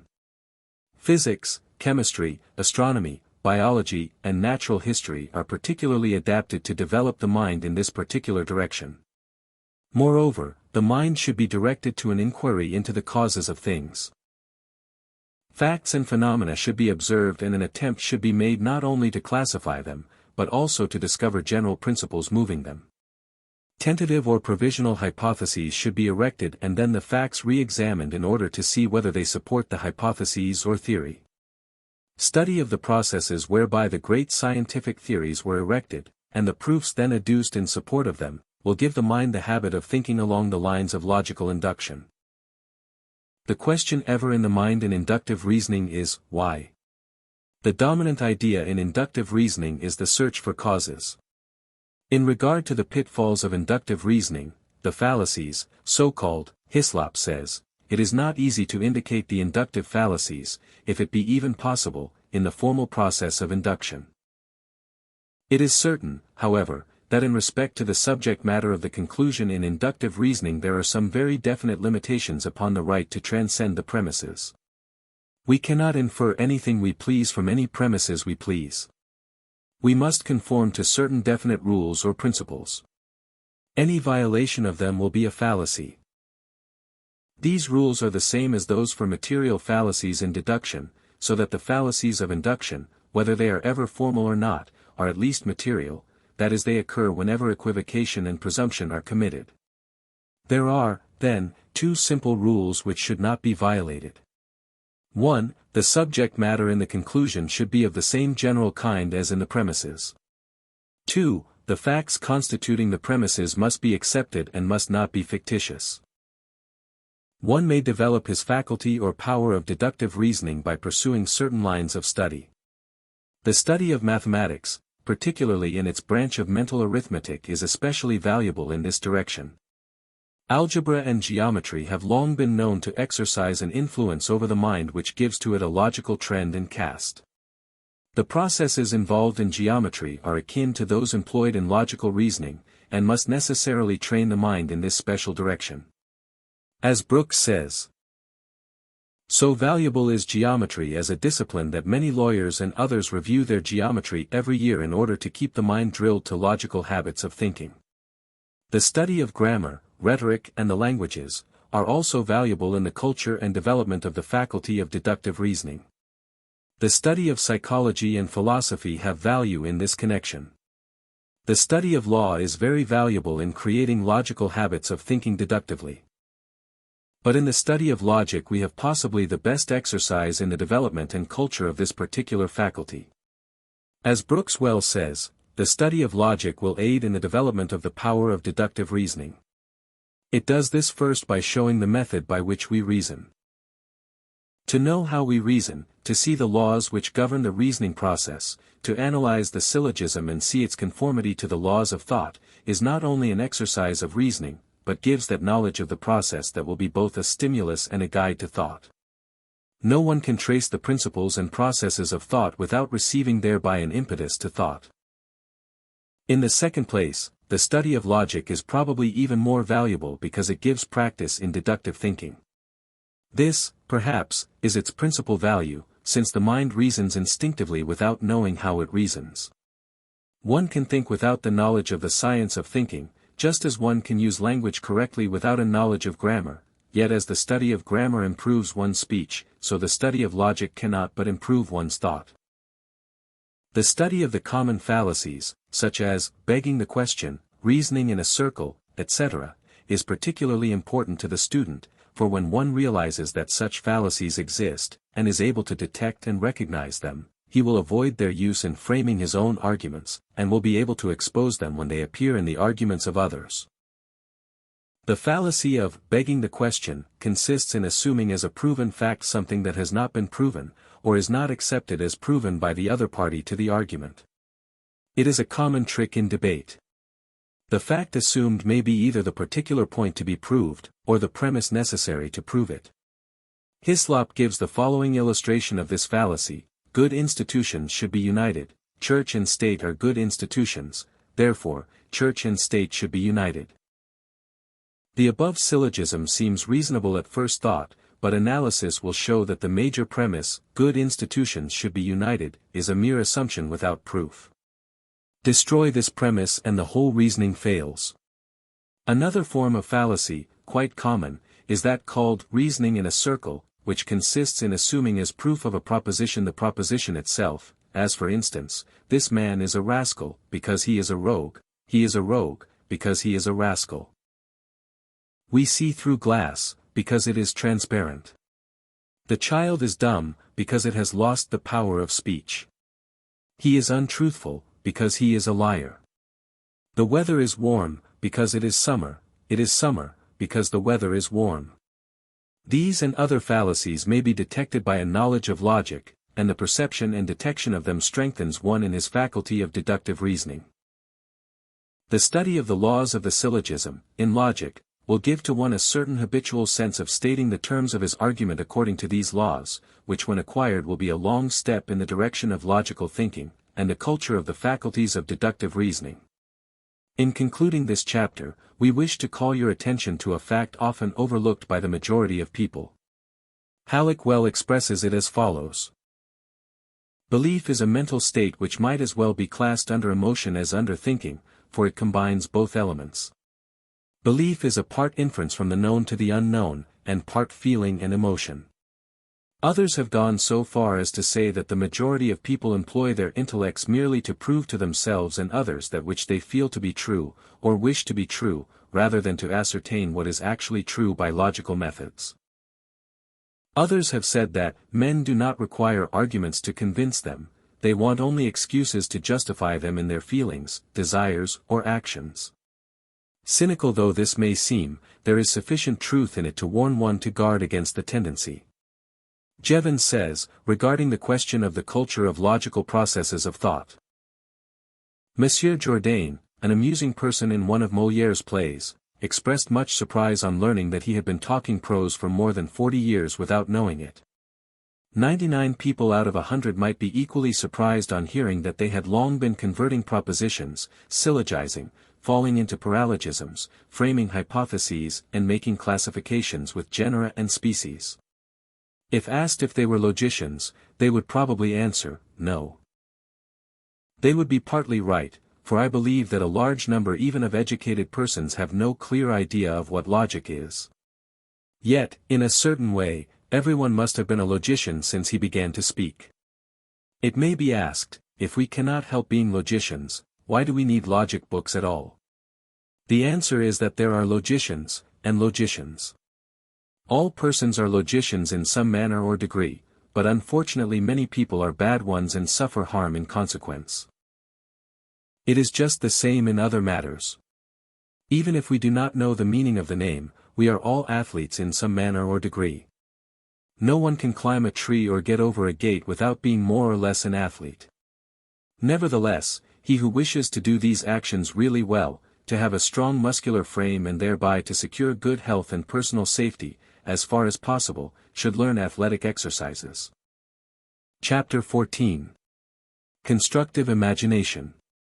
From the standpoint of the old psychology, a chapter bearing the above title would be considered quite out of place in a book on thought culture, the imagination being considered as outside the realm of practical psychology, and as belonging entirely to the idealistic phase of mental activities. The popular idea concerning the imagination also is opposed to the practical side of its use. In the public mind, the imagination is regarded as something connected with idle dreaming and fanciful mental imaging. Imagination is considered as almost synonymous with fancy. But the new psychology sees beyond this negative phase of the imagination and recognizes the positive side, which is essentially constructive when backed up with a determined will. It recognizes that while the imagination is by its very nature idealistic, yet these ideals may be made real. These subjective pictures may be materialized objectively. The positive phase of the imagination manifests in planning, designing, projecting, mapping out, and in general in erecting the mental framework which is afterward clothed with the material structure of actual accomplishment. And, accordingly, it has seemed to us that a chapter on constructive imagination might well conclude this book on thought culture. Halleck says, "It was once thought that the imagination should be repressed, not cultivated, that it was in the human mind like weeds in a garden. In this age there is no mental power that stands more in need of cultivation than the imagination. So practical are its results that a man without it cannot possibly be a good plumber. He must image short cuts for placing his pipe. The image of the direction to take to elude an obstacle must precede the actual laying of the pipe. If he fixes it before traversing the way with his imagination, he frequently gets into trouble and has to tear down his work. Someone has said that the more imagination a blacksmith has, the better will he shoe a horse. Every time he strikes the red-hot iron, he makes it approximate to the image in his mind. Nor is this image a literal copy of the horse's foot. If there is a depression in that, the imagination must build out a corresponding elevation in the image, and the blows must make the iron fit the image." Brody says, "Physical investigation, more than anything else, helps to teach us the actual value and right use of the imagination, of that wondrous faculty, which, when left to ramble uncontrolled, leads us astray into a wilderness of perplexities and errors, a land of mists and shadows.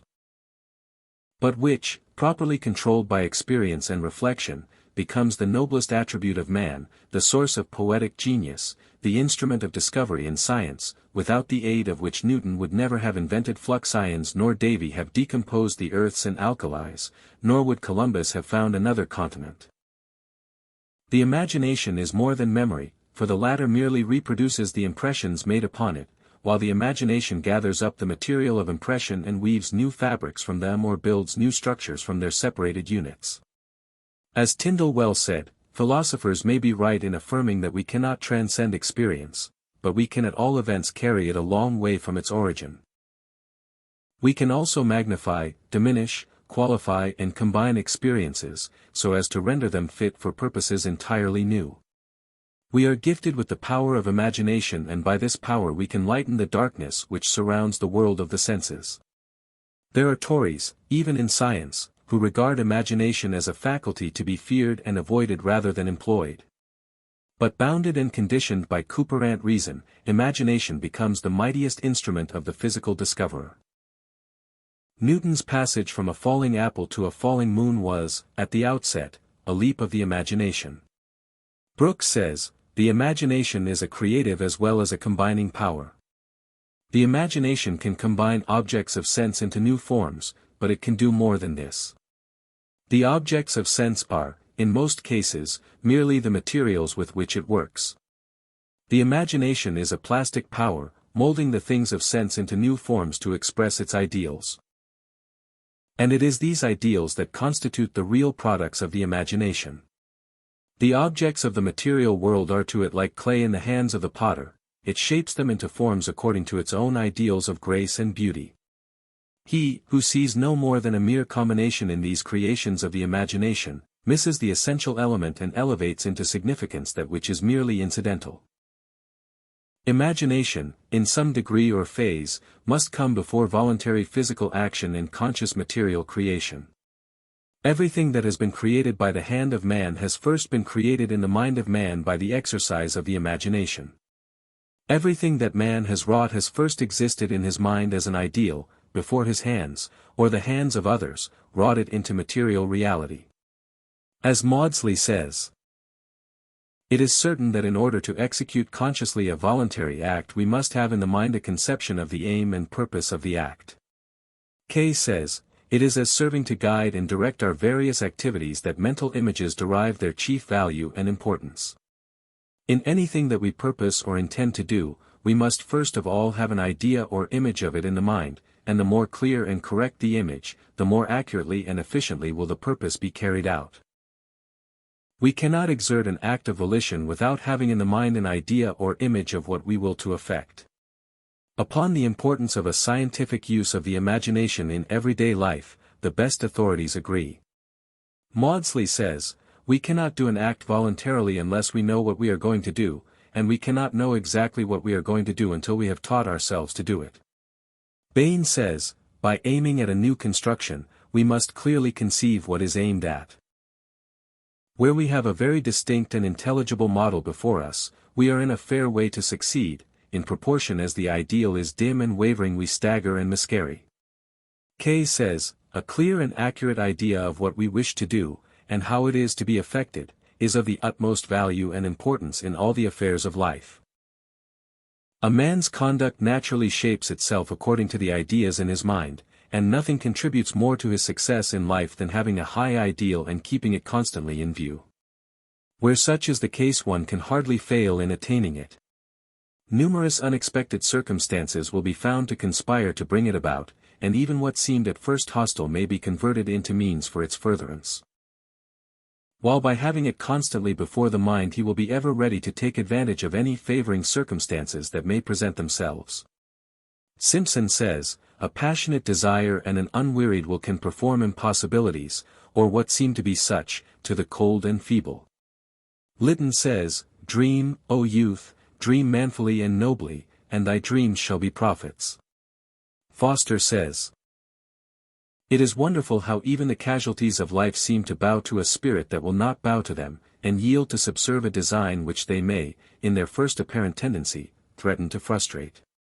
When a firm decisive spirit is recognized, it is curious to see how space clears around a man and leaves him room and freedom." Tanner says, "To believe firmly is almost tantamount in the end to accomplishment." Maudsley says, "Aspirations are often prophecies, the harbingers of what a man shall be in a condition to perform."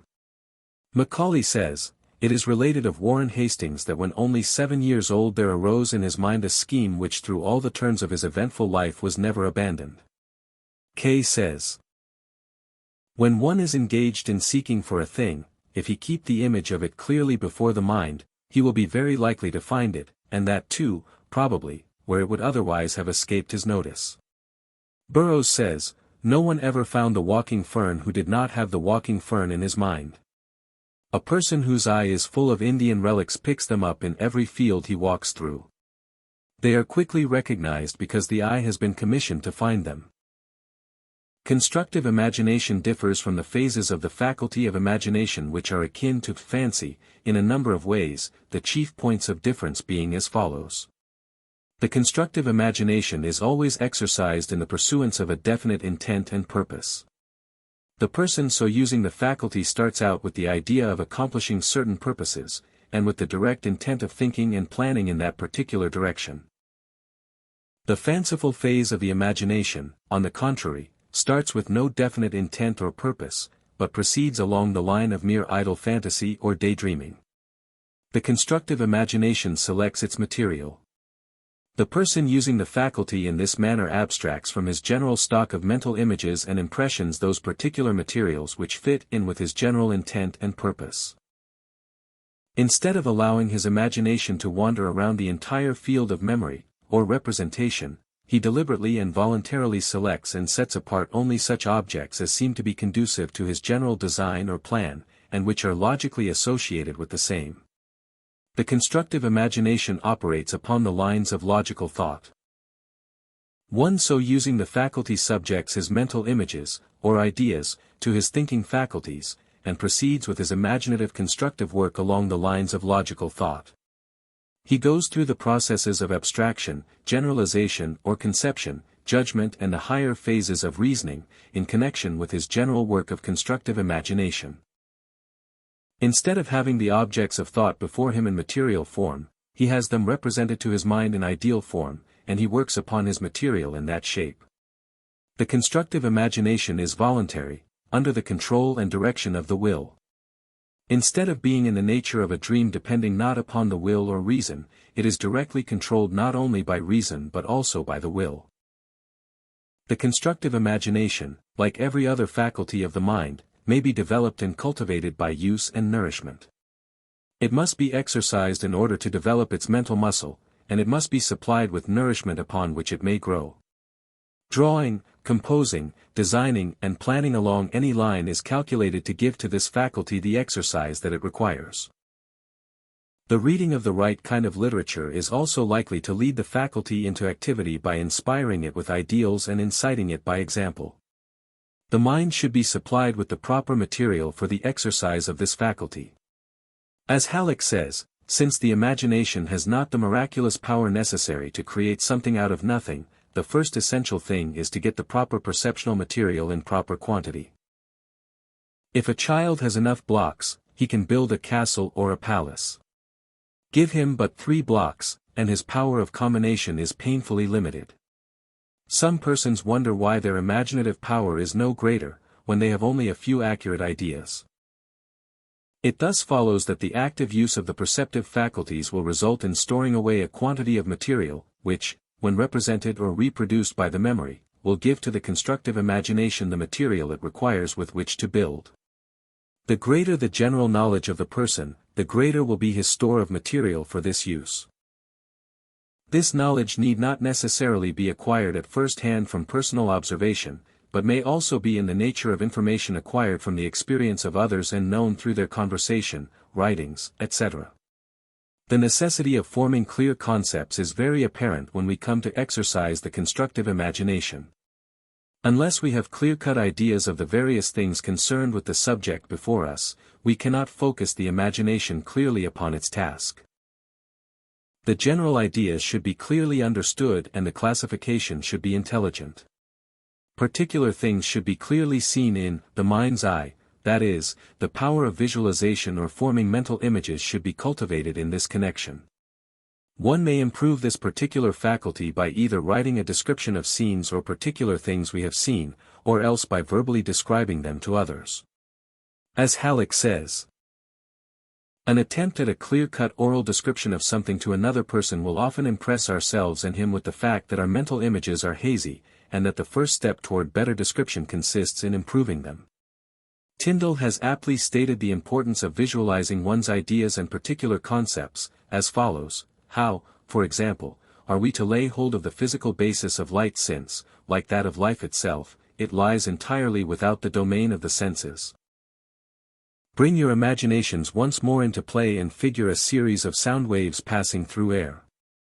Follow them up to their origin, and what do you there find? A definite, tangible, vibrating body.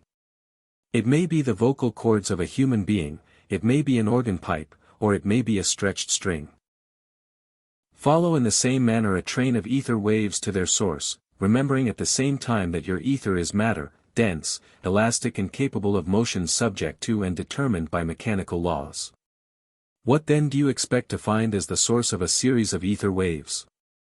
Ask your imagination if it will accept a vibrating multiple proportion, a numerical ratio in a state of oscillation. I do not think it will. You cannot crown the edifice by this abstraction. The scientific imagination, which is here authoritative, demands as the origin and cause of a series of ether waves a particle of vibrating matter quite as definite, though it may be excessively minute, as that which gives origin to a musical sound. Such a particle we name an atom or a molecule. I think the seeking intellect, when focused so as to give definition without penumbral haze, is sure to realize this image at the last. By repeatedly exercising the faculty of imagination upon a particular idea, we add power and clearness to that idea. This is but another example of the familiar psychological principle expressed by Carpenter as follows: the continued concentration of attention upon a certain idea gives it a dominant power. Kay says, clearness and accuracy of image is only to be obtained by repeatedly having it in the mind, or by repeated action of the faculty. Each repeated act of any of the faculties renders the mental image of it more clear and accurate than the preceding, and in proportion to the clearness and accuracy of the image will the act itself be performed easily, readily, skillfully. The course to be pursued, the point to be gained, the amount of effort to be put forth, become more and more clear to the mind. It is only from what we have done that we are able to judge what we can do, and understand how it is to be effected. When our ideas or conceptions of what we can do are not based on experience, they become fruitful sources of error. Galton says, "There is no doubt as to the utility of the visualizing faculty where it is duly subordinated to the higher intellectual operations. A visual image is the most perfect form of mental representation wherever the shape, position and relation of objects in space are concerned. It is of importance in every handicraft and profession where design is required. The best workmen are those who visualize the whole of what they propose to do before they take a tool in their hands." Kay says, "If we bear in mind that every sensation or idea must form an image in the mind before it can be perceived or understood, and that every act of volition is preceded by its image, it will be seen that images play an important part in all our mental operations. According to the nature of the ideas or images which he entertains will be the character and conduct of the man. The man tenacious of purpose is the man who holds tenaciously certain ideas, the flighty man is he who cannot keep one idea before him for any length of time, but constantly flits from one to another. The insane man is he who entertains insane ideas often, it may be, on only one or two subjects." We may distinguish two great classes of individuals according to the prevailing character of their images. There are those in whose mind sensory images predominate, and those whose images are chiefly such as tend to action. Those of the former class are observant, often thoughtful, men of judgment and, it may be, of learning. But if they have not also the active faculty in due force, they will fail in giving forth or in turning to proper account their knowledge or learning, and instances of this kind are by no means uncommon. The man, on the other hand, who has ever in his mind images of things to be done, is the man of action and enterprise. If he is not also an observant and thoughtful man, if his mind is backward in forming images of what is presented to it from without, he will be constantly liable to make mistakes. Galton says of the faculty of visualization, "Our bookish and wordy education tends to repress this valuable gift of nature. A faculty that is of importance in all technical and artistic occupations, that gives accuracy to our perceptions and justness to our generalizations, is starved by lazy disuse, instead of being cultivated judiciously in such a way as will, on the whole, bring the best return." I believe that a serious study of the best method of developing and using this faculty without prejudice to the practice of abstract thought and symbols, is one of the many pressing desiderata in the yet unformed science of education. This consideration of the faculty of, and culture of, the imagination, may appropriately be concluded by the following quotation from Professor Halleck, which shows the danger of misuse and abuse of this important faculty. The aforesaid well-known authority says, "From its very nature, the imagination is peculiarly liable to abuse. The common practices of daydreaming or castle building are both morally and physically unhealthful. We reach actual success in life by slow, weary steps. The daydreamer attains eminence with one bound.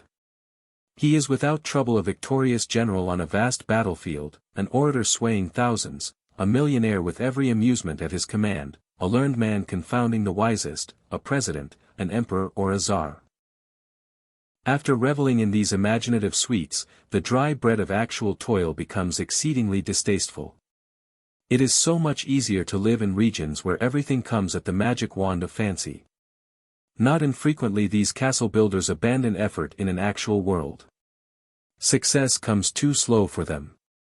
They become speculators or gamblers, and in spite of all their grand castles, gradually sink into utter nonentities in the world of action.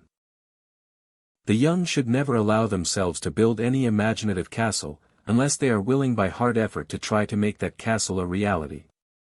They must be willing to take off their coats, go into the quarries of life, chisel out the blocks of the stone, and build them with much toil into the castle walls. If castle building is merely the formation of an ideal, which we show by our effort that we are determined to attain, then all will be well.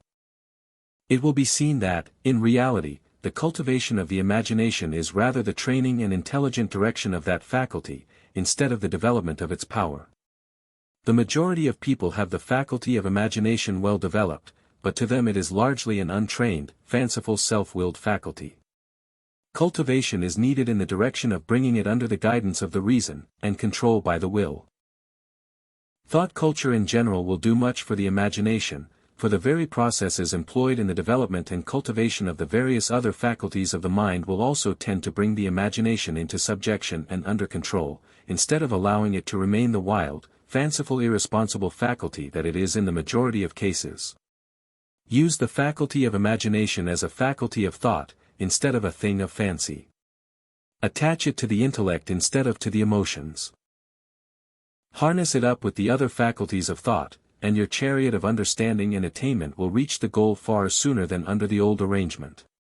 Establish harmony between intellect and imagination, and you largely increase the power and achievements of both. Finis.